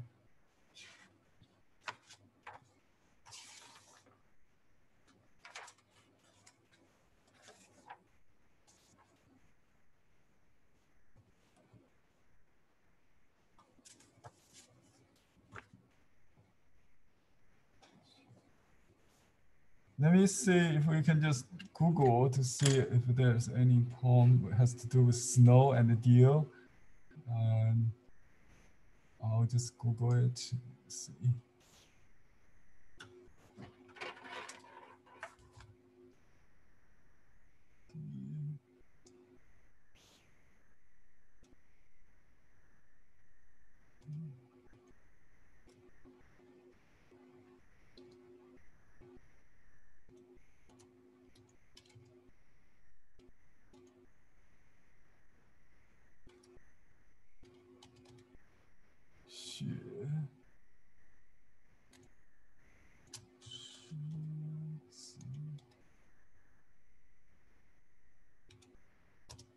Okay, I just searched about deer and snow poem.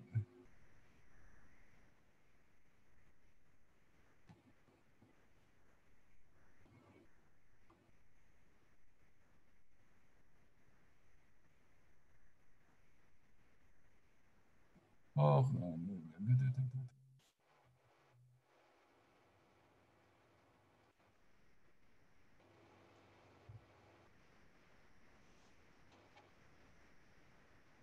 Okay, I found a poem says, deer in the garden welcomes the spring snow. That sounds good. 路园信街阳春雪 happy so spring happily welcomes spring snow. So that's a very interesting one. I'm going to write. It's by some ancient poem. Anyway, I just write.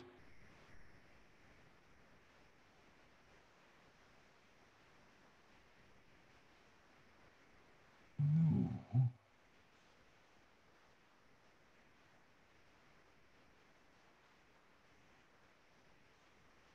I will translate later.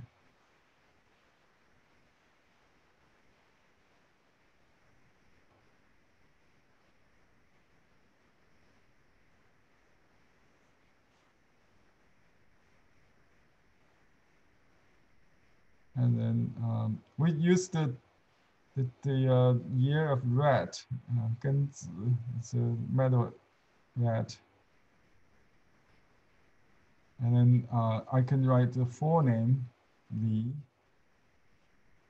Xiaohui, in my first name, okay, like that. Okay, it's because I need the space to complete that line. Then I'll put the seal there. Okay.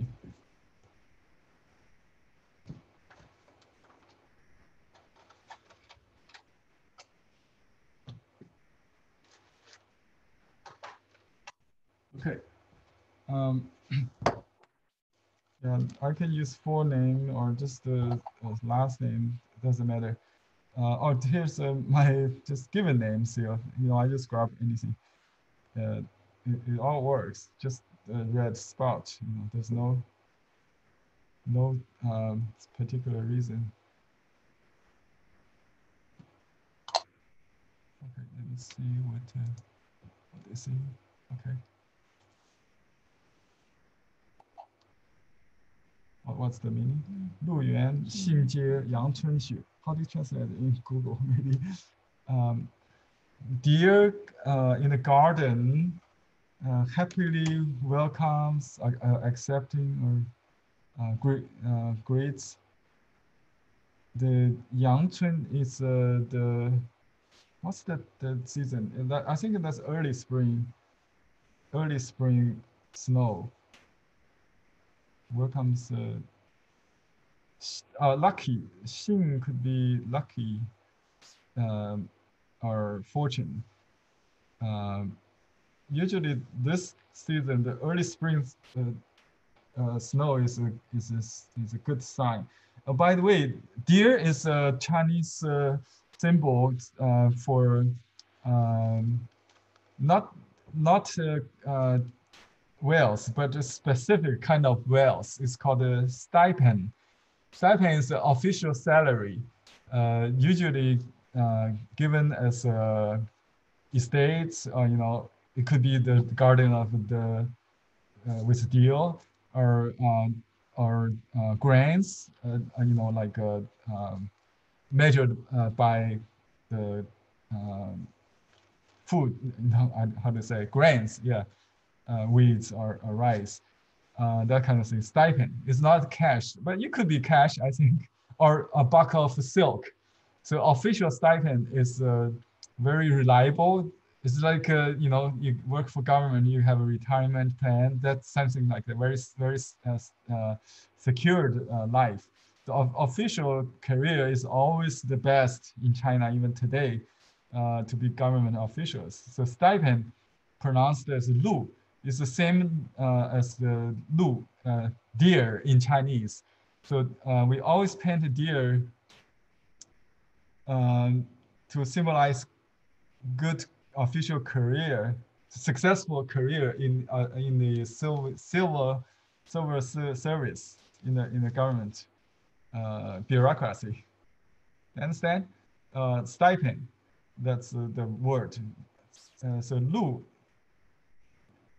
along with other symbols like, let me show you. We have a picture in this book. Well, this book is available online if you want to get a copy. See this page, this last page of the book, it is a traditional painting with good symbols for longevity, which is the peach, and the crane, right? You're familiar with this birthday.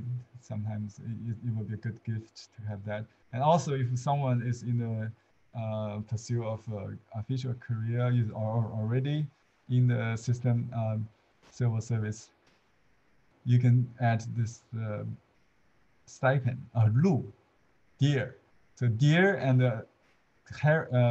not heron, crane and the peach symbolize longevity, and the stipend are richness, or a very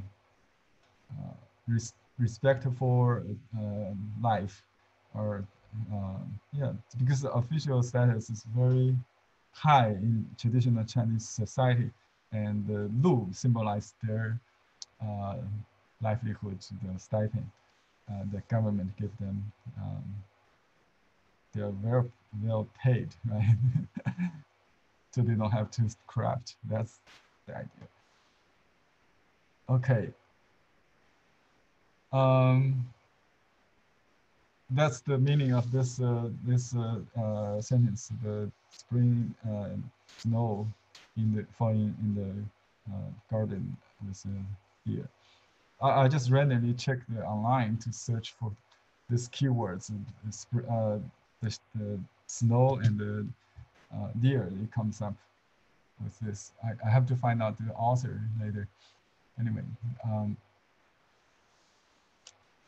so let me see how everybody's doing. If it's too fast or too slow, let me know. We have less than 1 hour left. Let's see, it's 12 to 1, so 50 minutes left.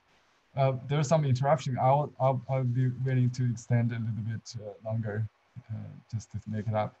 Okay. Let me see if any work we can share here. Oh, great, Charlene. Yeah, nice drawing. That's a good way to study.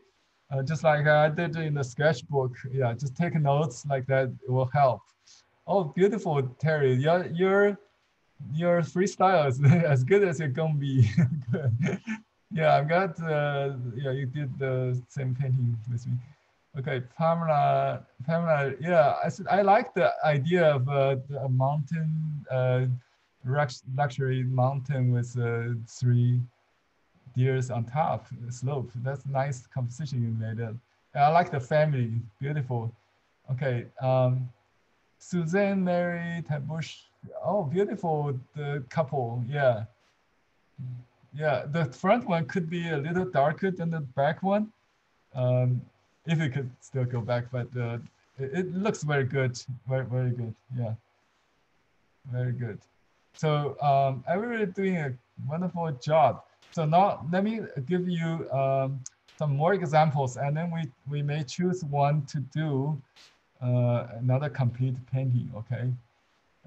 This next collection I have will be from the master, I think, in the field, called Chen Xiongli. He's 81 years old now, I think. Let me see, where's the,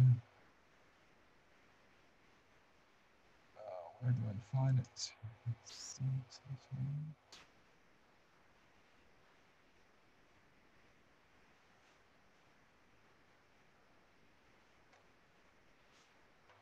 Okay, so hold on. Let me see, where is it?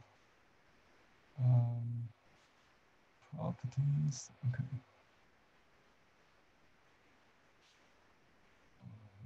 Picture deer book.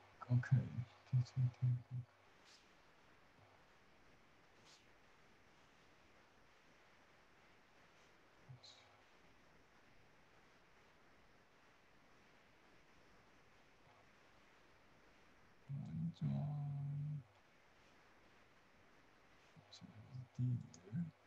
Okay, got it. Let me just go through this with you. And because this.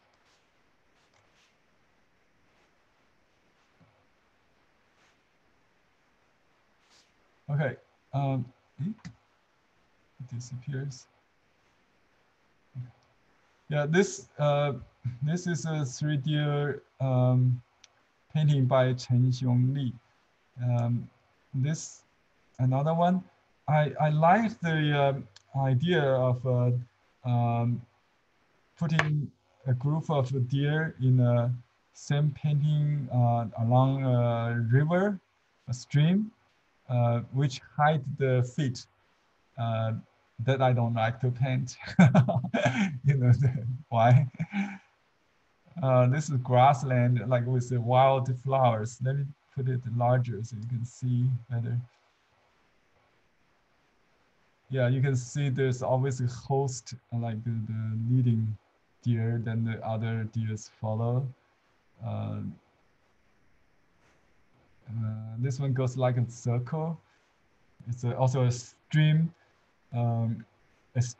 painting with white flowers and rock on the bank. A little bit hint of a distant mountain or hill, and even a little reflection there, but no feet, with no hoof, just one hoof. That's fine with me if I want to do this painting. I like it because I really have trouble with feet. All my animal feet looks too big. And this one is nice with goes like circle also. It's a riverbank thing. And this one, of course, in a river with a bamboo. This one is like a fantasy, you know, with Dunhuang. Dunhuang is a Buddhist cave kind of images. I didn't read it, but this one is pure ink, like this one we did here. Was very interesting composition. The long grass or reeds by the riverbank, and yeah. But this one is the fawn is in the river. The buck is on the bank. Yeah, that's nice. Oh, I love this color. Do you like it? It's very modern. I think this is probably the latest style. He goes more colorful. Spring flowers in the garden, bamboo, like mysterious, yeah, the rock.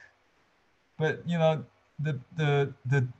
it's very interesting that although they're very colorful, but you don't paint the deer with color because you want to keep the essence of it. If you use color, I have samples. I show you. But how would you like? This is pure ink painting. I really like. Yeah, there are a little bit hint of color in the river, but I really like the current. This little hint of a waterfall, really good. I like this a lot. Drinking water. This little fawn in the background, or male, female. I think this is his book. I didn't have a copy. I would like to have someday. And this is a combination of the traditional flower, like a lotus pond with it seems he liked to do deers with a river. This is very nice with cherry blossom and the stream. Okay, beautiful, beautiful in tonality. Oh, this one is my favorite too, with similar to the painting we just did, right? This one.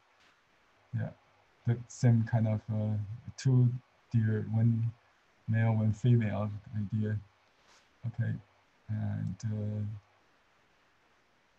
this one I chose to put in the handout. I was yeah, prepared. If you like it, we can try to do this. This one has the hiking trail with the steps. You know, in China, the trail has this kind of steps. There, yeah, you meet the. It's like you're there facing the deer on a trail. That's the kind of idea with the mountain in the distance. Very nice. And he just wrote the story where he met those deer in the mountain from memory or something. This one is Yellowstone. Memory from Yellowstone. He lived in the States for 15 years before he returned to China. From mid 19, I think in the early century of this century. I think. Okay, this one, another crossing river scene, very nice. And you can see the inscription is in Oracle Von style. Does it look like a deer? The one on the right, it says deer name picture. Yeah. And this is the, let's see, we have seen, this is another one. Oh, waterfall. Yeah, I think a waterfall with a stream, always nice. Streaming. Okay, this is the nice gesture. Tula. Where do we get handout? Oh, for these pictures, I'll upload to the. Handout. Where did you say now? These are not in the handout. Did you get the email I sent yesterday? I emailed everyone. We can forward that to you if you didn't get it. Or I'll put it in the online class also later after the class. I'll put all the references there so you can just, you know, get from the online class at ning.com. I didn't upload there yet, but the handout only have a few pages from this book. You can get this book for only $15. We have a few copies left. Should be enough for the class though, if you want to have. You can order it today after the class.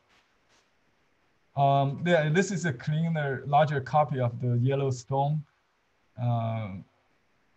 We don't really see any landmark of Yellowstone. I think that's the stream, the hot spring, something like that, or some, you know, just the waterfall. I think these are the sunflowers. Very nice. You can see a little bit of half Gombe style with a freestyle. I really like this one. Maybe we should do this.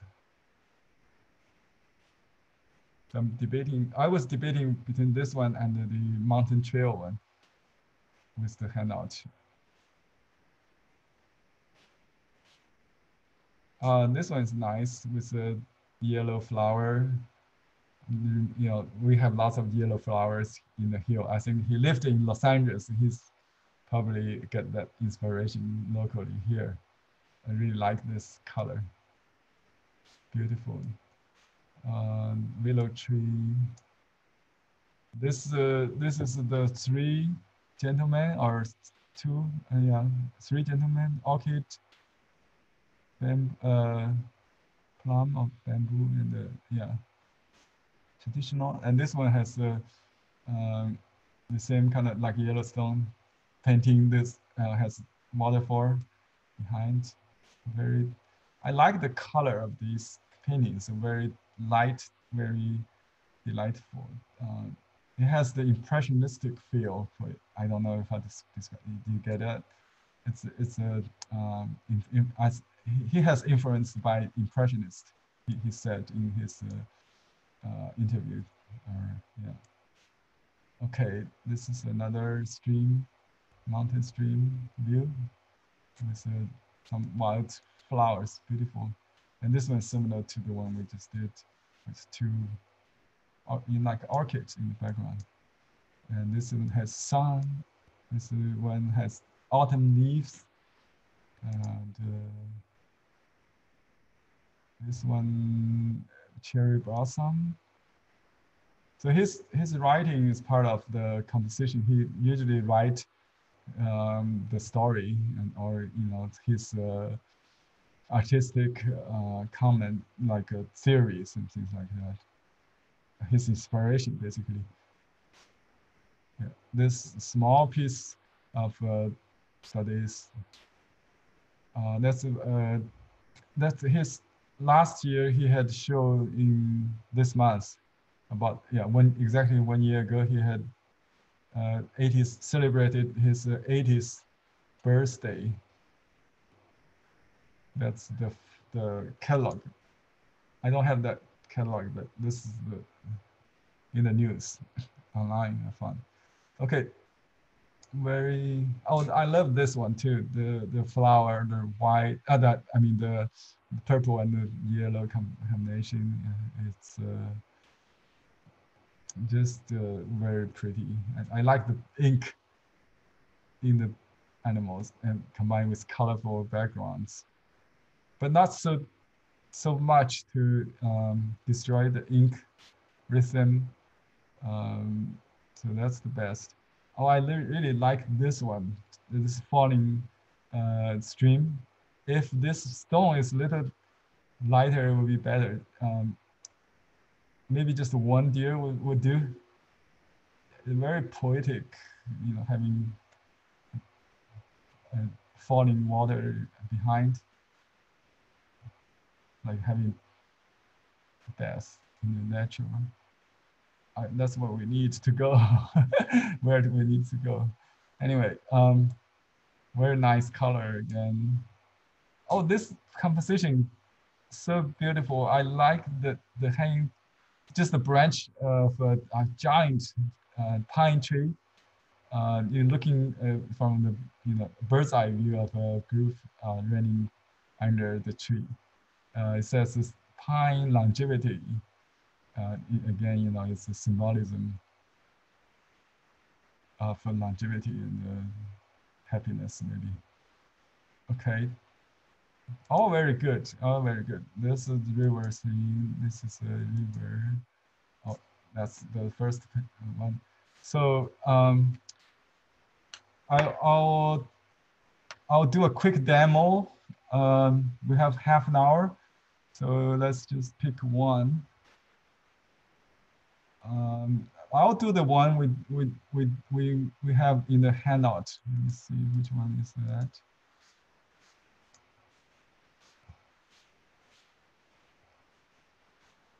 Okay, I remember. It's this one. How do you like this one?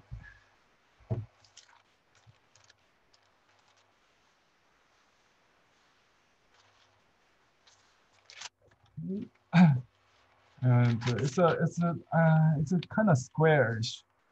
Let me just use a horizontal. Horizontal one. Okay. So just get some ink here.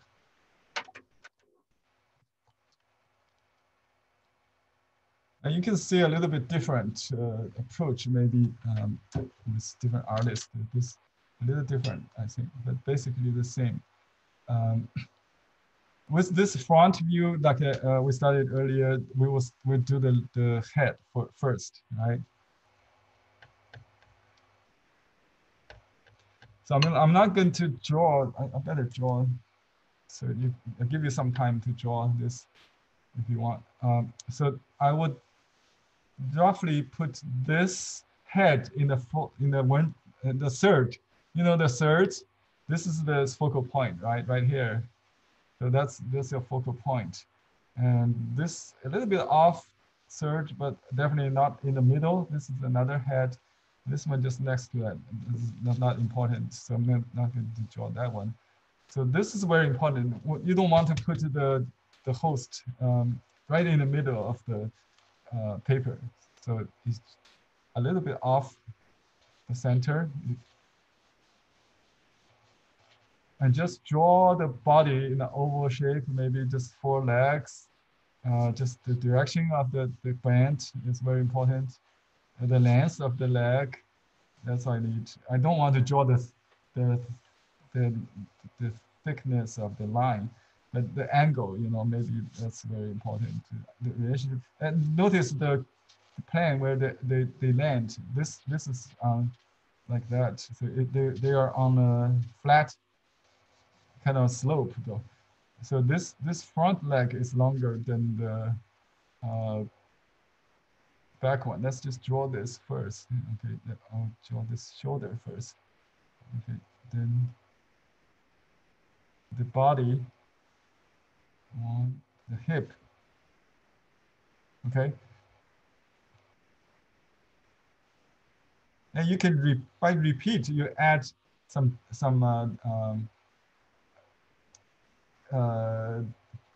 make it darker, you know. Okay, now I do this because the ink is right for this. I just continue with this, and that's the rear leg, and then the front leg. I like the kind of loss in the font, so you just dry stroke. But if you didn't have that, you have to live with that. Just make sure next time I do this, I just dry it. I want to have this like that. So it's dry brush behind. At least I got one correct.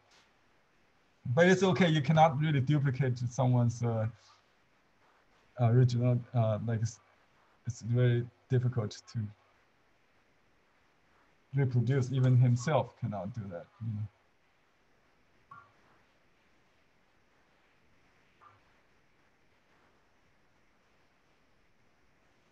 Okay, now let's do this head.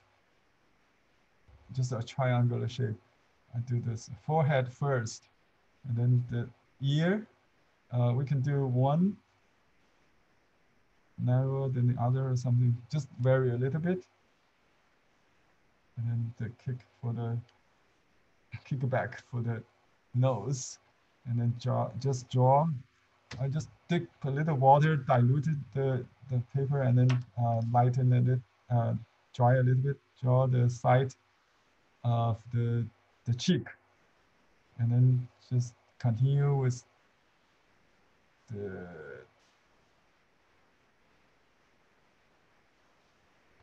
very light neck.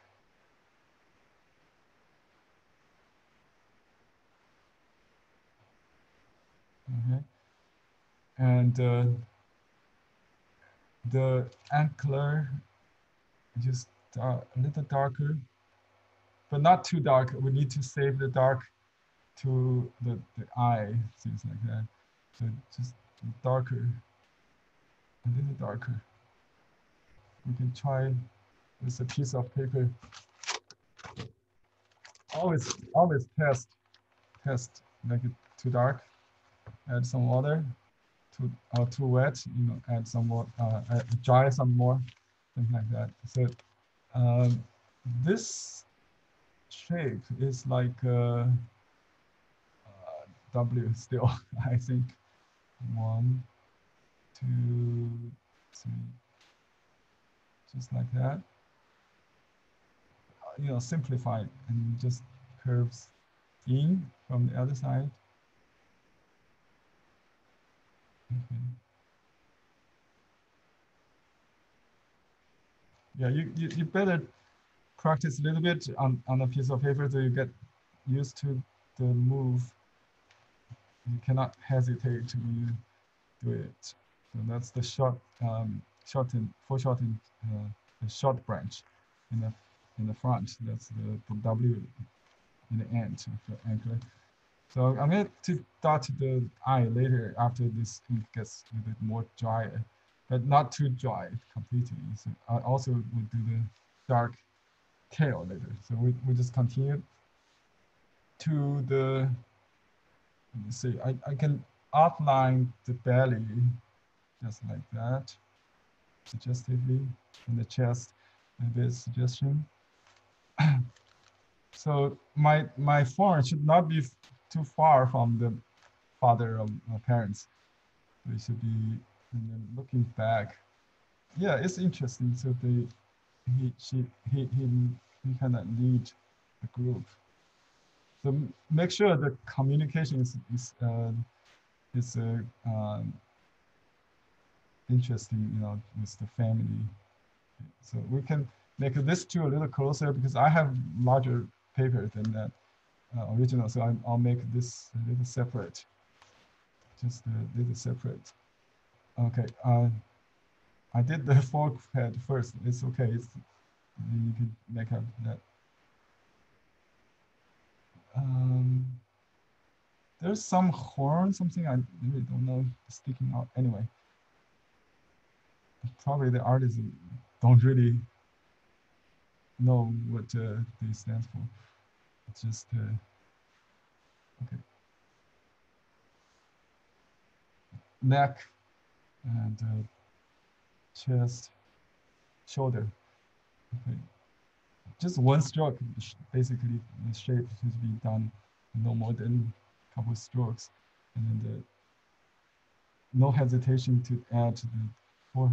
This is a very laggy, like a 1-year-old fawn, very long leg. You know, I feel more comfortable to draw legs now. I still need a lot of practice to. I haven't drawn deer in last decade since I met the artist in early 90s. Yeah. Mid-90s. Okay.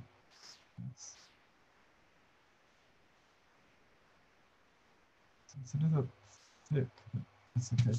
Oh, I made it too. If the hook is too long, it look like a horse. That's, you know, or donkey. that's the. I'm going to cover with something. So now let's go back to the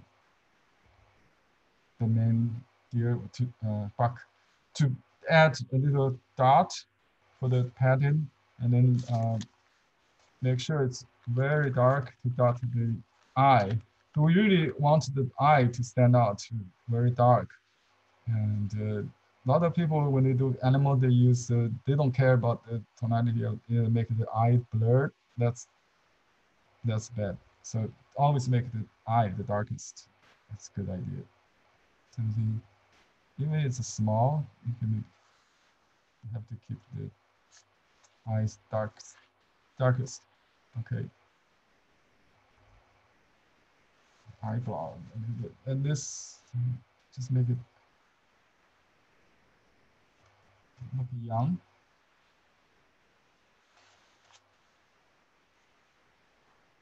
All right. Also, I have some dark spots here.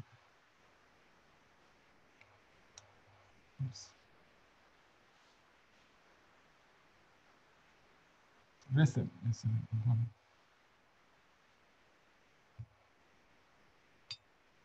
My neck is a little short. I don't know how to change that feel. I think this part may be too fat. I should have done the drawing first. Actually, I tried to beat the time. So just be free to finish the rest of it. Concentrate on the rest when you try to. Sometimes, you know, the good part will overshadow the mistakes. So that's the idea. You don't worry about the mistake. Just concentrate on the next.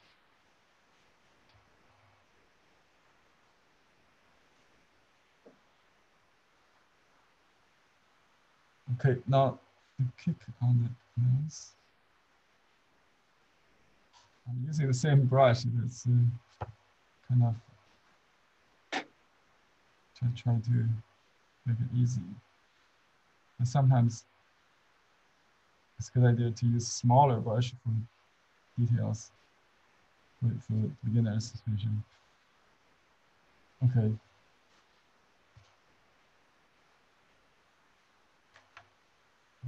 There's some pattern. When you try to modify, just use different tone.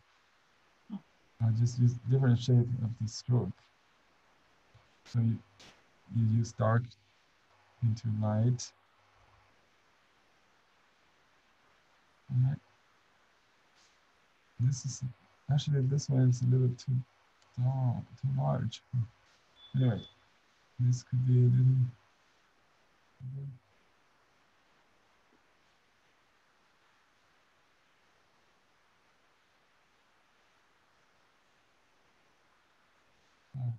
Just a demo. Let me use light ink to outline these steps. It has some looking, you kind of looking down from uphill, and then goes. The perspective is a little tricky, you see here. And then some grass in the, you know, this kind of reclusive solitude, reclusive mountain has more grass on the way, so it symbolizes no people, you know, no people, no tourists. Very hermit kind of environment with only deers and flowers.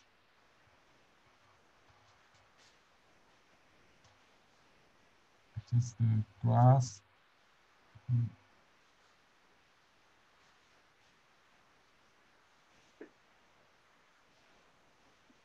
Very light. And so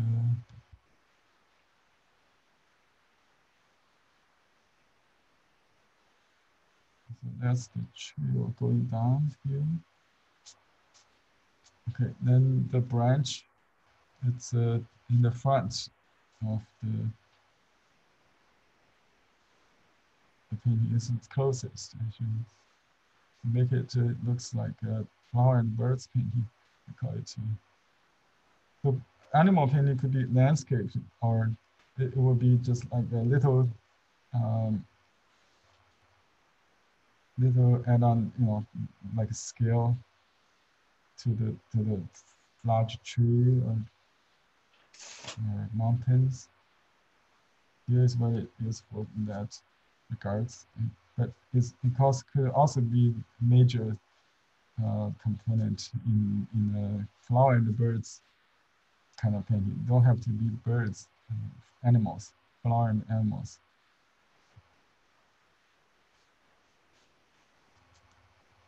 I don't know what name of this flower, but it's interesting. Okay. And now I just use some color. You don't have to wait it dry, but you can if you want to. Okay, some yellow.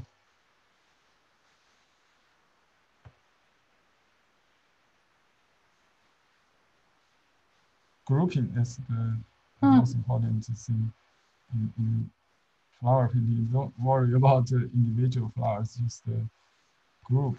This is the main group, has some orange in it, and the rest will be cooler and softer.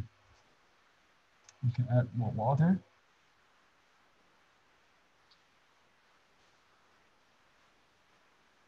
So I just start with the rhythm, something with some close, some sparse, some dark, some dense and sparse. You can add a little green.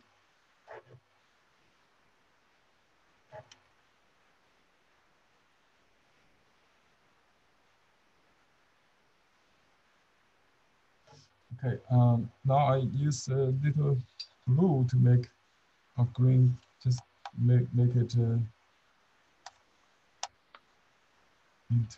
it should be blue green. So more blue, indigo, something like that. Indigo blue.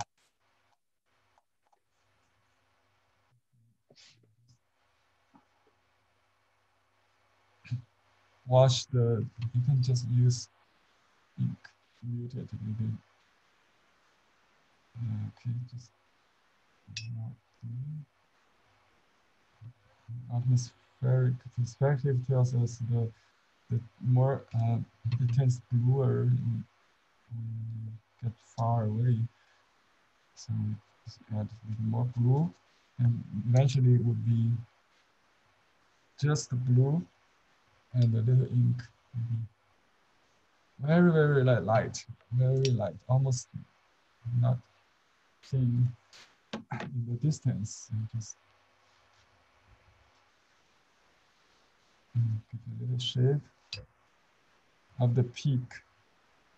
You can overlap a little bit, you know, just going behind.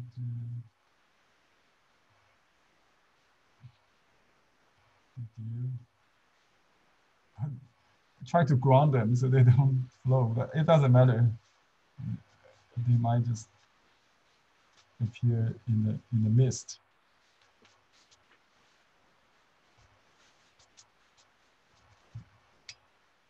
Okay. And you may notice a little bit amber there on the. We can mix amber like yellow, orange, everything. You know, have amber here. Let me just dilute it. You can add green to it. You can add some red. Or just adjust the temperature so it will look gray. Gray, not too orange or just a little bit more.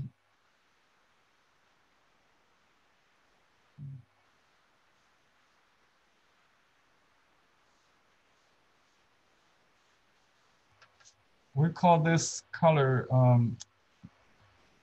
color according to kinds. So different category, different colors. So our human brain will interpret the same. The grass is blue, and we use local color mostly. You know, they call it local color. Without considering the light, but you can use impressionistic colors. You know, just to borrow from the Western concept. Oh, I got some nice splatters there. That's nice. Where I supposed to sign, it would be another thing, part of the composition, you know. So that's about it. Let me see what he wrote. Maybe we can find another poem. Something. Yeah, he just says auspicious qi or energy filled the hills of mountain, the valleys of mountain, and the flowers, the wild flowers. I can't read that writing. Blooming or something like that. Henry? Yes. My battery is going down. Okay. I want to say thank you. And I did have one question. Okay. I imagine this will only be through, I have trouble having light and dark on my brush. I have a hard time learning how to do that. Is it just through learning, practice? Okay, yeah, I think the best way to do that, yeah, you have to just use a lot of testing paper like that. So you can try before you actually paint. So just use a different amount of water to get. So basically, the light is what left in the brush. So just leave the brush heel clean. You'll get the light, and just load a little bit dark to the front, so you get everything right. So you know, just don't blend. Don't try to blend to get the light. just let it, you may start from dark. It will turn to light. Okay, let me show you. This is the idea. If you start from dark, and then you just keep going, so you get all the gradation, and you can go back a little bit.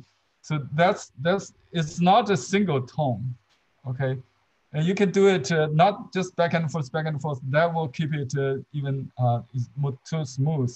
So if you just we call it multiple load. If I just, but sometimes if the dark is too dark, you get like this.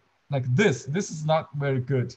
So you want to add a little water, just touch I see. Just a little water will soften it. That's I often do that. You don't maybe pay attention, but I always do that. So when I'm ready to paint with light, okay, I touch a little dark without blending. I touch the water, so it's maybe off the picture. Let me just touch it here. So this is the water. So your pure ink, and then touch water. Okay. Then you do it like that.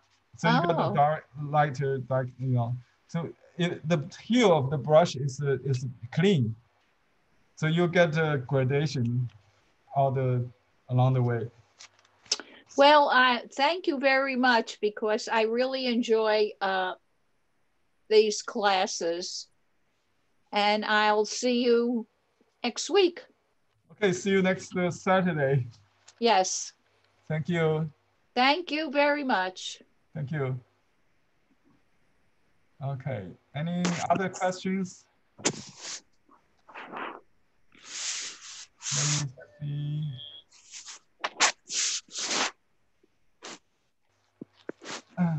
So let me sign this painting before you go. I will find I translated the title as a mountain trail with white flowers. Deer on mountain trail with white flowers. So let's just do a Google translation, see what Google says. Oh, I mean, it's already, yeah, I have English, but I don't have Chinese, right? Let's go to Google. Let me show you how do I do it. Okay. Okay. So let's say we have a Chinese, an English poem, and we want to translate into Chinese. Okay. Right? Yes. Thank you very much. You can go to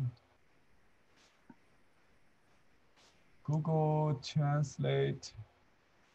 You can search translate on Google, and you will find this tool, and we can just type in the title of the poem we want to write. It will be Dear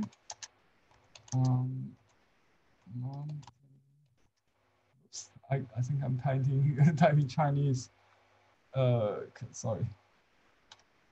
I have to change to English. Dear mountain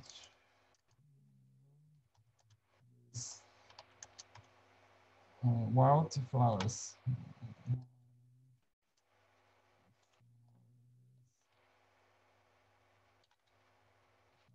Okay. Now you change to Chinese, simplified Chinese traditional. I like. So this is English.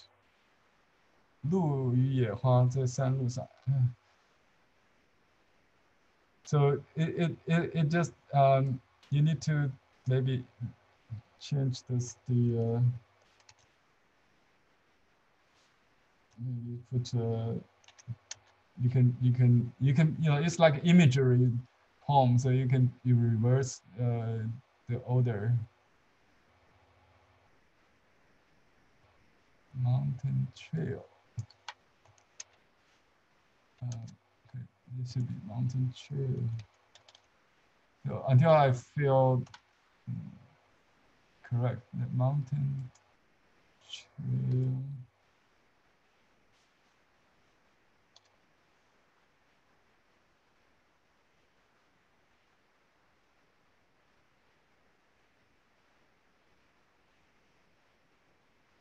He says, yeah, on the mountain trail, there's a deer with the flowers. I still like mountain trail in the back. I think in Chinese reads better. So I just like the original. So normally we just use 7 words. So I would just use you can omit on. Let's see. Yeah, well, yeah, okay, but you have to keep. Well, they just put anyway. I'll just add the last word on in the end, so we don't use 在什么上, just two instead of 2 words. I just use 1, so keep it 7 words.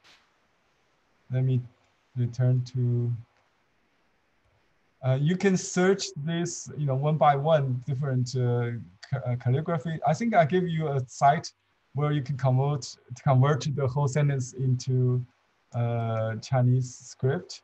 So I just copy this, and then I will do a search maybe on the other site called the Chinese calligraphy tool.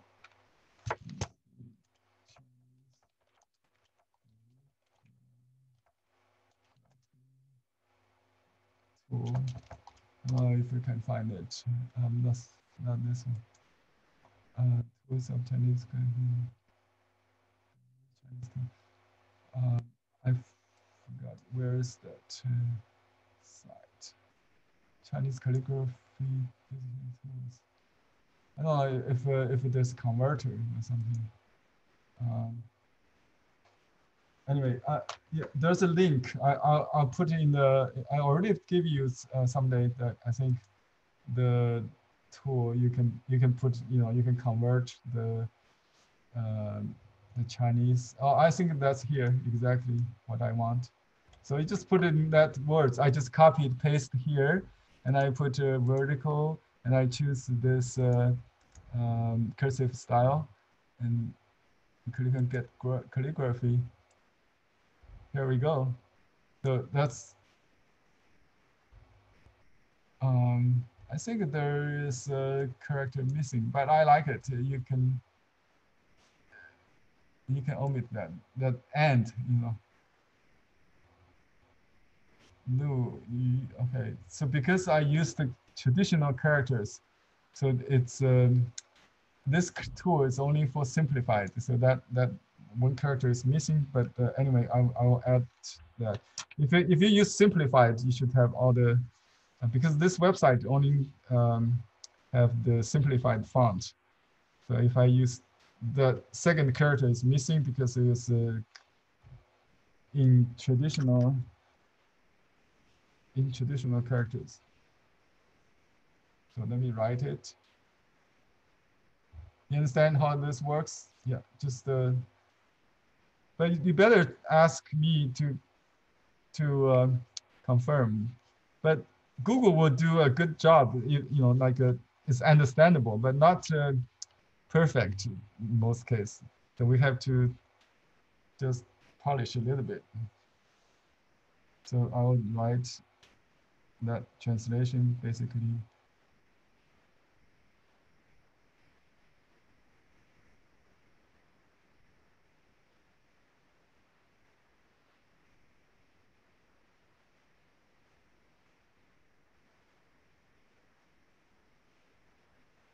It says deer and wildflowers on mountain trail.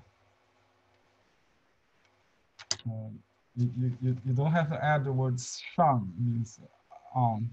And 在什么上 means on some top, some surface. Anyway, so you just use 7 characters, 7 characters for the line. And then I just write the year for the rat year, and then just my first name. notice that I use a large brush, but I really like write very small, because if you write too big, it will destroy the proportion, the scale. So this is important. On landscape, it's because this has landscape kind of painting, not just the flower and the birds painting. So we keep the characters small, and then also seal small. Okay, here. Oh, right here. I better use my, because I already signed with first name, I'll use last name. So, and if you sign full name, you can use either one or both. You know, I have several name seals, some with a complete name, some just first name, some last name. It's all possible. Just there's no certain rule, but don't use, you know, like two of the same. It'll be fine. Okay, and that completes the composition of this sample.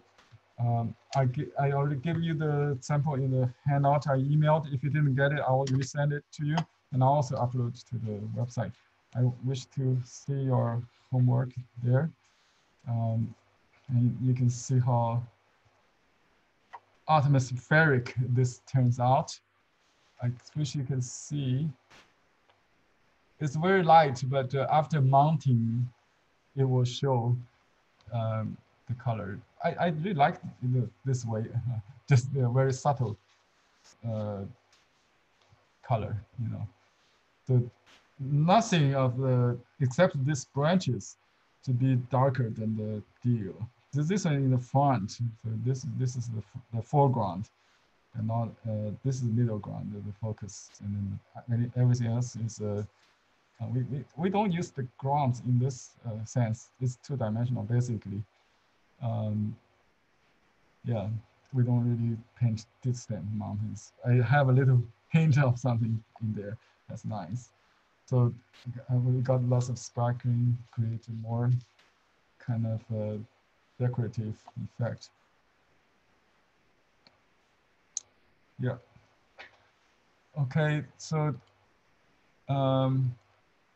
yeah, like I said, I will be around to answer any questions. If you have other things to do, you're welcome to leave. I will send you the recording for the entire class for your review. Okay. Henry, yes. Charlene, would you send us in an email that place in Google where you go for translation? Okay, yeah, it's Did you do that? It just you can just put let me show you how to get it. Yeah, I think there's okay, if you let me share you where you get it. See the screen again. This is the calligraphy tool. Let's go back to Google Translate. Okay, now you can see my, okay, this is the Google, okay. Here, you can just say translate, Google Translate, I think. You can just type in Google Translate or translator. It will say, yeah, from English to Chinese, maybe you can do that. And it will come up something like this. This is you can get on your phone even. It's very, just type in a sentence, Chinese, Google Translate English to Chinese. Then you type in the English text, and then you select the targeted language. You can select any language. There's Chinese traditional and Chinese contemporary. By default, it's simplified Chinese. I think simplified is good, so you can, let's say you can do the opposite. Sometimes I do the reverse translation to see if it makes sense. This is fun, always let me see. So the original text is from English, in Chinese. Then you can translate back to English to see if it's understandable.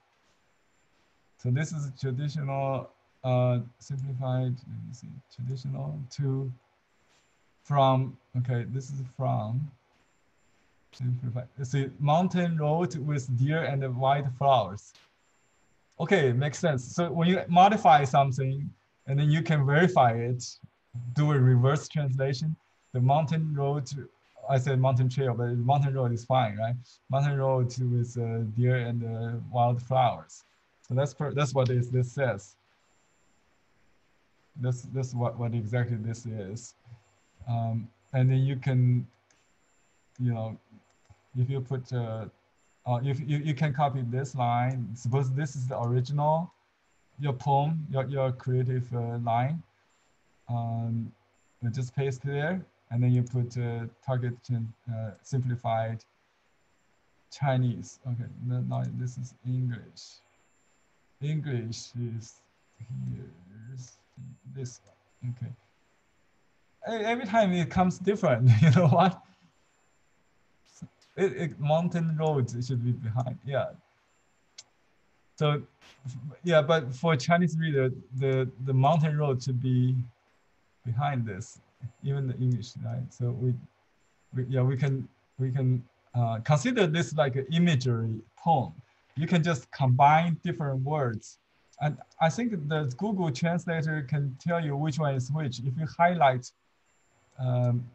this is a simple version. If you go to the site, I have it where you can see each one corresponding to which characters. Let me see if I can go there. So if you go to Google Home, and I find it here on my Google apps, right? And there's a translate. See, this is the G with the Chinese character there. And this actually is better because when I highlight certain words, it will show me, yeah, it gives me a dictionary. Sometimes, well, it not always works, but sometimes when I highlight a word, yeah, it shows, you know, white flowers. So I know, you see that deer, see? Or a deer here, see?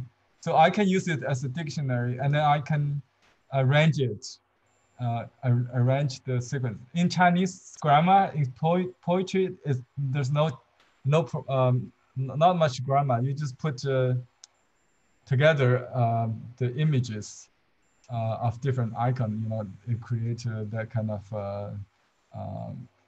picture. It's very pictorial, imagery poem. So you can interpret it in many ways. You can put in words like on or along or something like that. You don't have to put in the poem. The Chinese only put like a bridge, snow, and crow. That's a famous line. Yeah. So just make a few long or adjective, you know, some description of your poem, your painting, and try to limit it to 7 characters. You can verify with Victoria or me in the classroom if you're not sure. And we have, yeah, I showed you how to get that script, right? So you can then copy to the script site to get the different script. So I will take a good picture of this painting and show you in the classroom.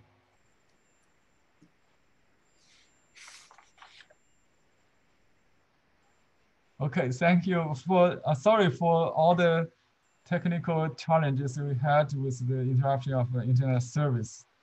And also, you know, I had a broken wire, so I cannot use my my Sony camera.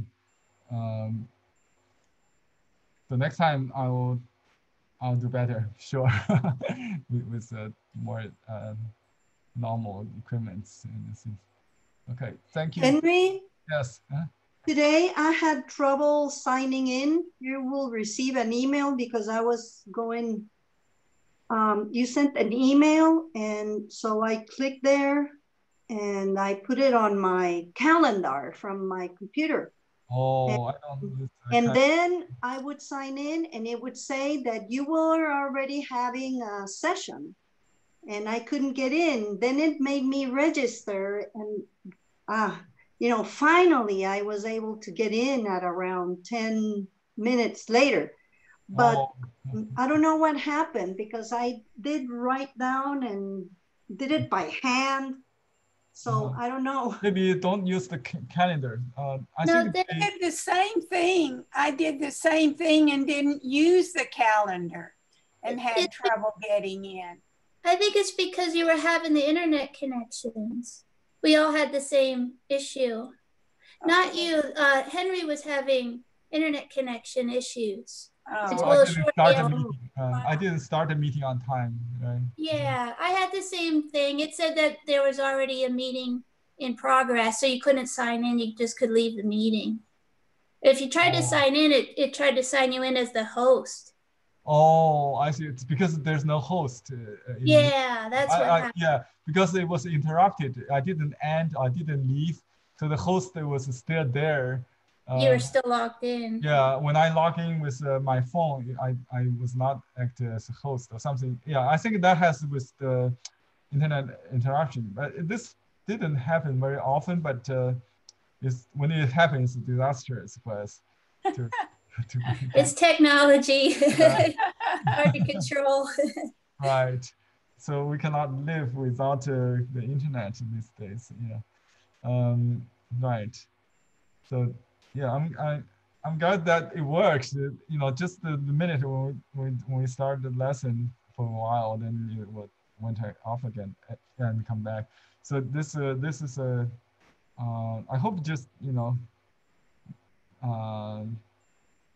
yeah, just like some accidents in our painting, nothing will stop us from enjoying this. I think, and, I hope that you have learned some basics, about the stroke. Like I tried to organize. I mean, gives you the 4 kind of strokes you can practice. I mean, you can get familiarized, and also the split brush stroke. So I'm going to complete this. So there are side stroke, middle or centered stroke, pushing, pulling, and split. Split brush stroke. So that's the 5 basic strokes to apply. In any painting, if you combine all these, you get a very successful painting. Not just use like a lazy strokes, like a little by little, try to pull, push, or side, and then yeah. So like these branches are straight. Hold the brush like a calligraphy. So this is straight brush, side brush, straight. Yeah, something in between is like I have lots of mistakes, like on this part. It doesn't matter because sometimes you balance with the stiff ones, but like the restrictive ones. So you can just treat it like a abstract painting. Don't worry about it. Let people to figure out to fix. I know it's wearing legs, something like that. It looks more balanced with my lean legs, and so what? Just don't worry about too much realism. Maybe when I use my logic side of the brain, I start to make the painting look too stiff. So just try to lose up with your intuition, your child side of the brain. Like child painting, they don't really worry about these rational thoughts. You just paint like telling a story or feeling, or just for the happiness of the action. Okay, the art. Yeah, I'd like to maybe invite you someday to a Zoom meeting. It will be free, but with my friends in China, and have some conversation about Eastern and Western art. Maybe I invite one of my teacher to participate as well. So I will let you know when that is set up. So yesterday we had some connection with some old friends in China. It was fun to discuss, the fractal painting, the technology with art, the influence of game and technology on art. Even today we do this like a game, right? It's virtual. Everything. I have a class with virtual landscape painting, and it's free also every Wednesday. So I hope you can join that meeting. So you will see my painting process free with the instructions from a paid class I joined, the art center professor. So yeah, if you have time on Wednesday morning, join me again next week. Okay. So thank you. That'd be great if you could do that class with the differences between Eastern and Western. Yeah, the difference between Eastern and Western art. I tried to invite my good friend in Florida. His name is Bill Buckman. By the way, his name I translated into Chinese as Buck. Buck person, Buck boy. Jianan, I carved the seal with the Buck, the Chinese for Buck. Yeah, Bill Buckman was interesting. He was in one of my first Zoom class. We talked about that. He is a good intellectual artist, and he's a musician, composer. He also can talk about music and art, giving lectures on music and art also.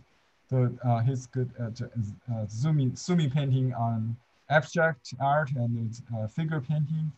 I will talk to him, see if he's interested in that. Maybe it will be in later June or something. Well, no, not be very soon. They're still making schedules.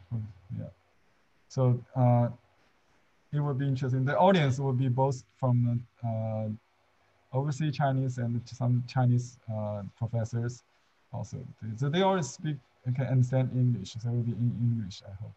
Last night it was in Chinese, but it was very informative to see. The lecture I took. when I listened to the lecture, I was practicing my ideas.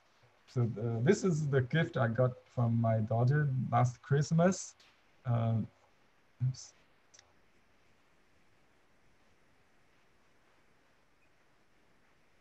Gaming, yeah, gaming is also like hunting, right? It's correlated. It's so interesting. So these words are just, the notes I taken from the presentation yesterday on Zoom. So I commented about the fractal design concept. I said the Chinese already developed this concept. Instead of learning from natural, like a plein air painting, we got inspiration from watching the leaking trace on a broken wall, on a leaking wall, or the warm trace on the wood, on old wood, something like that. So these are all, they try to program, to use program to generate this kind of phenomena, like Hollywood used it to get the movie special effects to create the whole thing with little pixels of pattern or something. It's very interesting that in the West, or maybe in the East too, we always observe something from a big shape into small shape. Nobody will start from a little detail, right? When you draw something. So yeah, so but when you try to understand a complicated phenomena, you try to lose it. You try to simplify it to find the rules. And they talked about this very interesting rule of thirds when I talked about this painting, right? But if you look at the masters, even you know, the photographers, they always put something right in the center or right, you know, on the side, but make it, try to then correct that, try to make sense, make it more poetic. So there's always a rule and some, we call it emergency, some disturbance, some something, you know, more and anti-symmetrical or balanced. So there's always happy accidents. That's why I try to do something very subconscious, some very conscious. So it's combination of both sides of the brain. Yeah. Interesting. You know, everybody has the east and the west side of the brain, or rational and the intuition brain. But even the Eastern painting, we also have logic and spontaneous. You know, both sides. So just try to balance in your painting, in your creation. Okay. Charlie, you still have question about the glazing? Yeah. Oh, Charlene, I'm sorry. Charlie, are you still Yeah, there?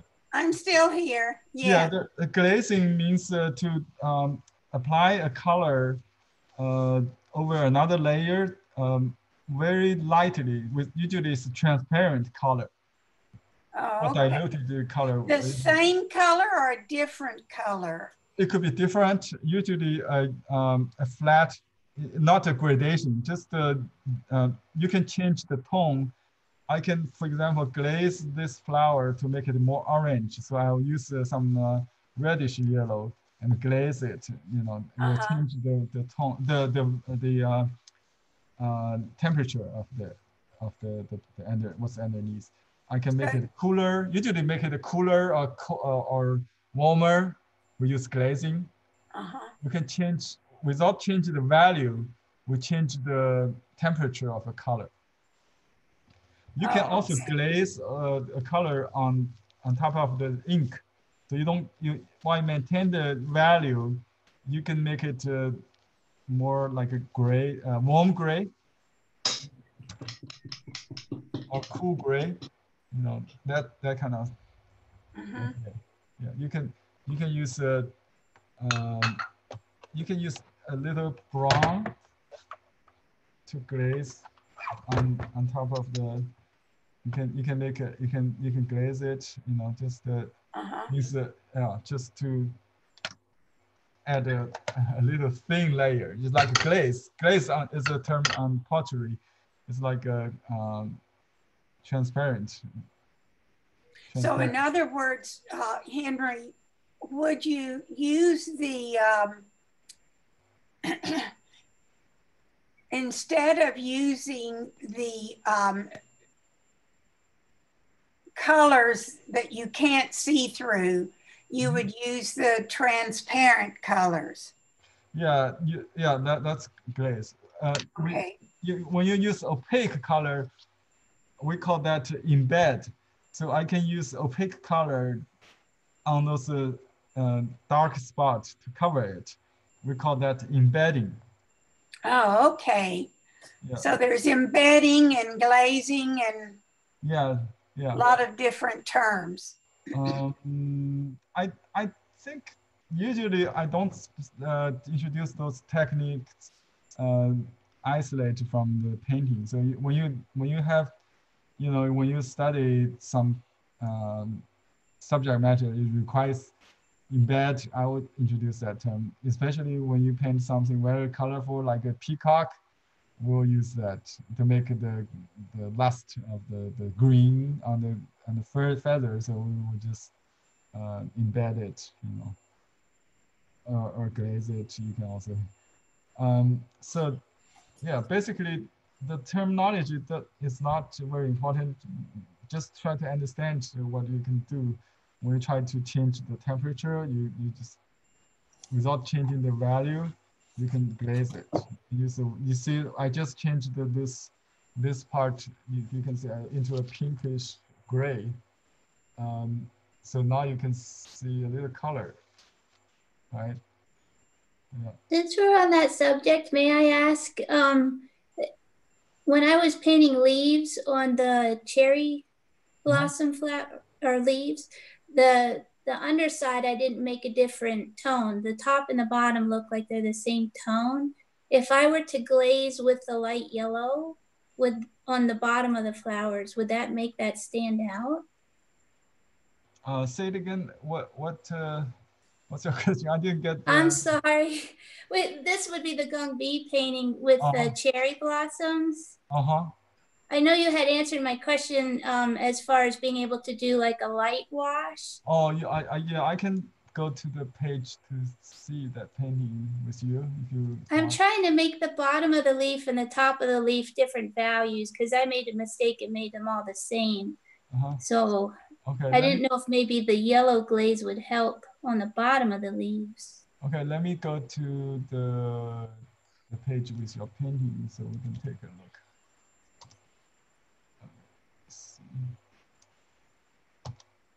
Okay, let's try to find.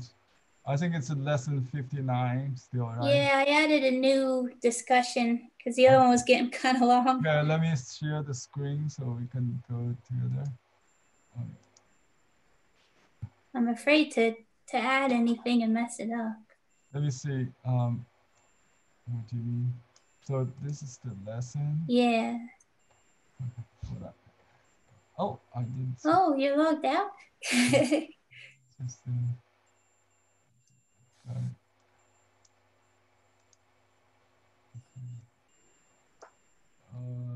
here is the, you add a new discussion. Okay.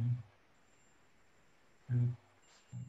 It keeps asking me something privacy change. I have to accept that. Okay, here's the painting you talked about, right? This which one? This one? Yeah. Okay.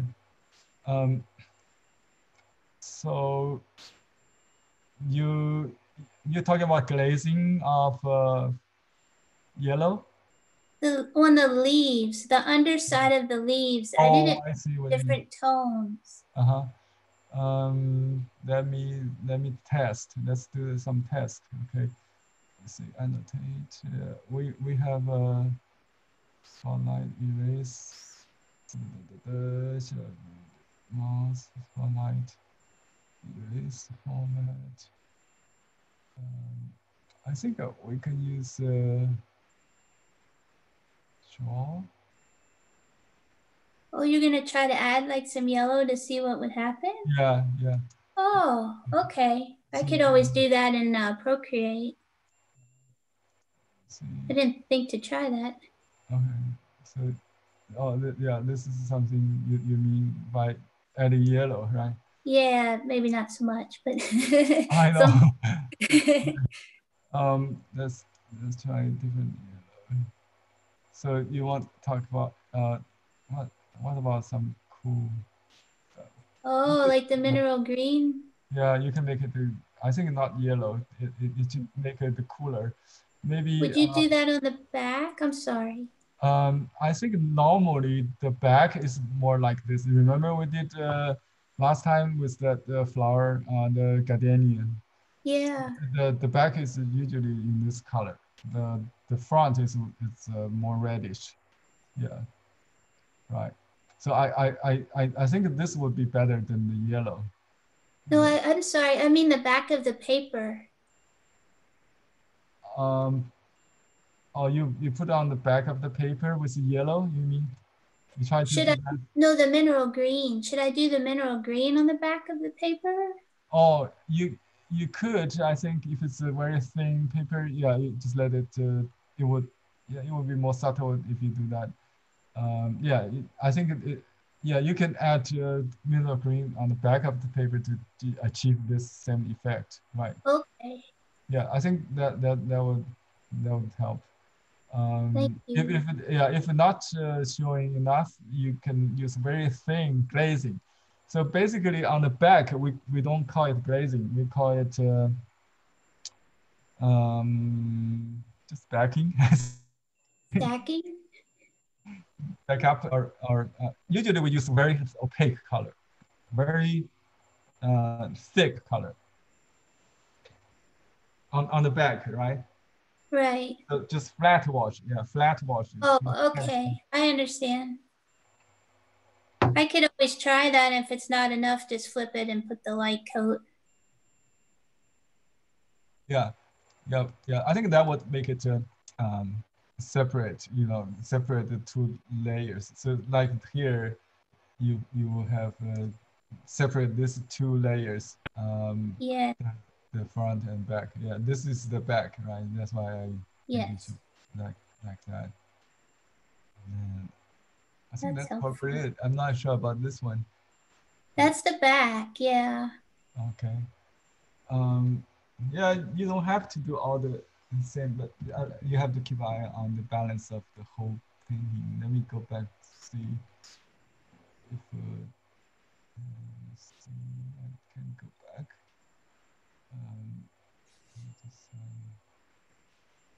Oh, here. Yes.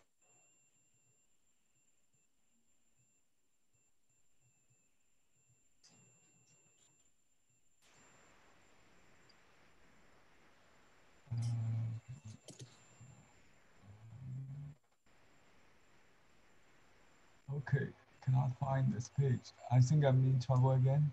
Maybe. Anyway, I hope not getting cut off. Let me see if any chat I need to do. To answer the good question.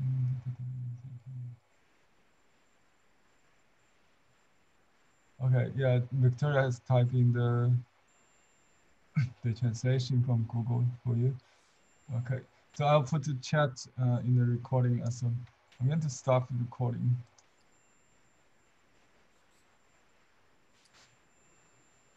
Okay, so are you going to attend? We're getting smaller and smaller class.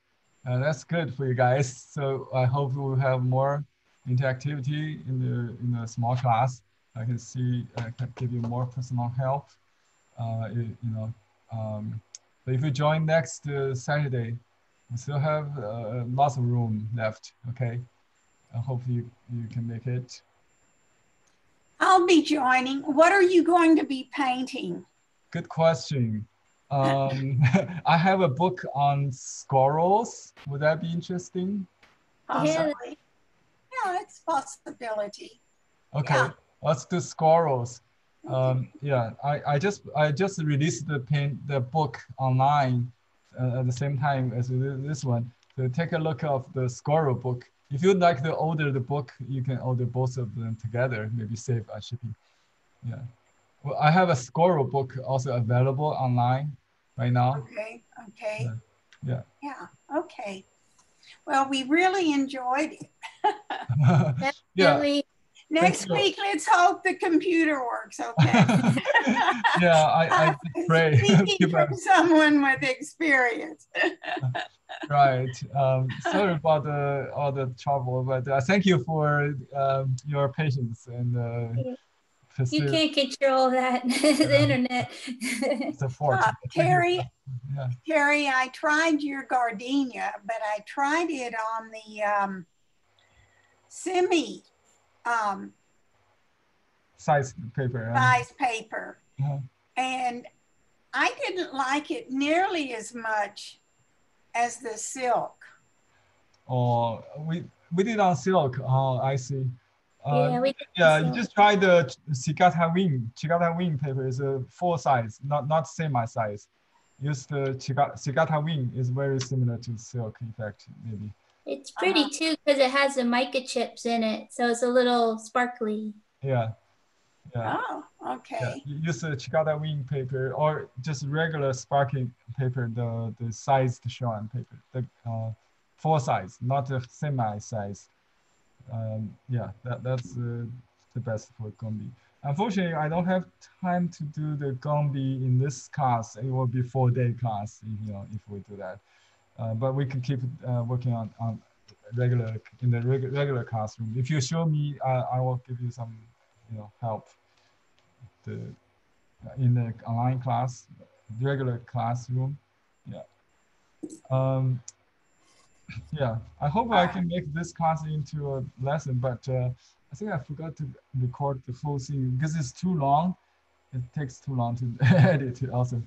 But because I already have like 60 lessons, so nobody, as I know, have this many DVDs, like a number of lessons. So I may just do it as an online class only. And this really, if you have learned class on horse or on goat, it's not very different, just have to learn by analogy. Yeah. Well, I'm going to leave. Okay. See you next week. See you. Bye-bye now. Bye-bye. Bye, everybody. Thank you very much. Bye-bye.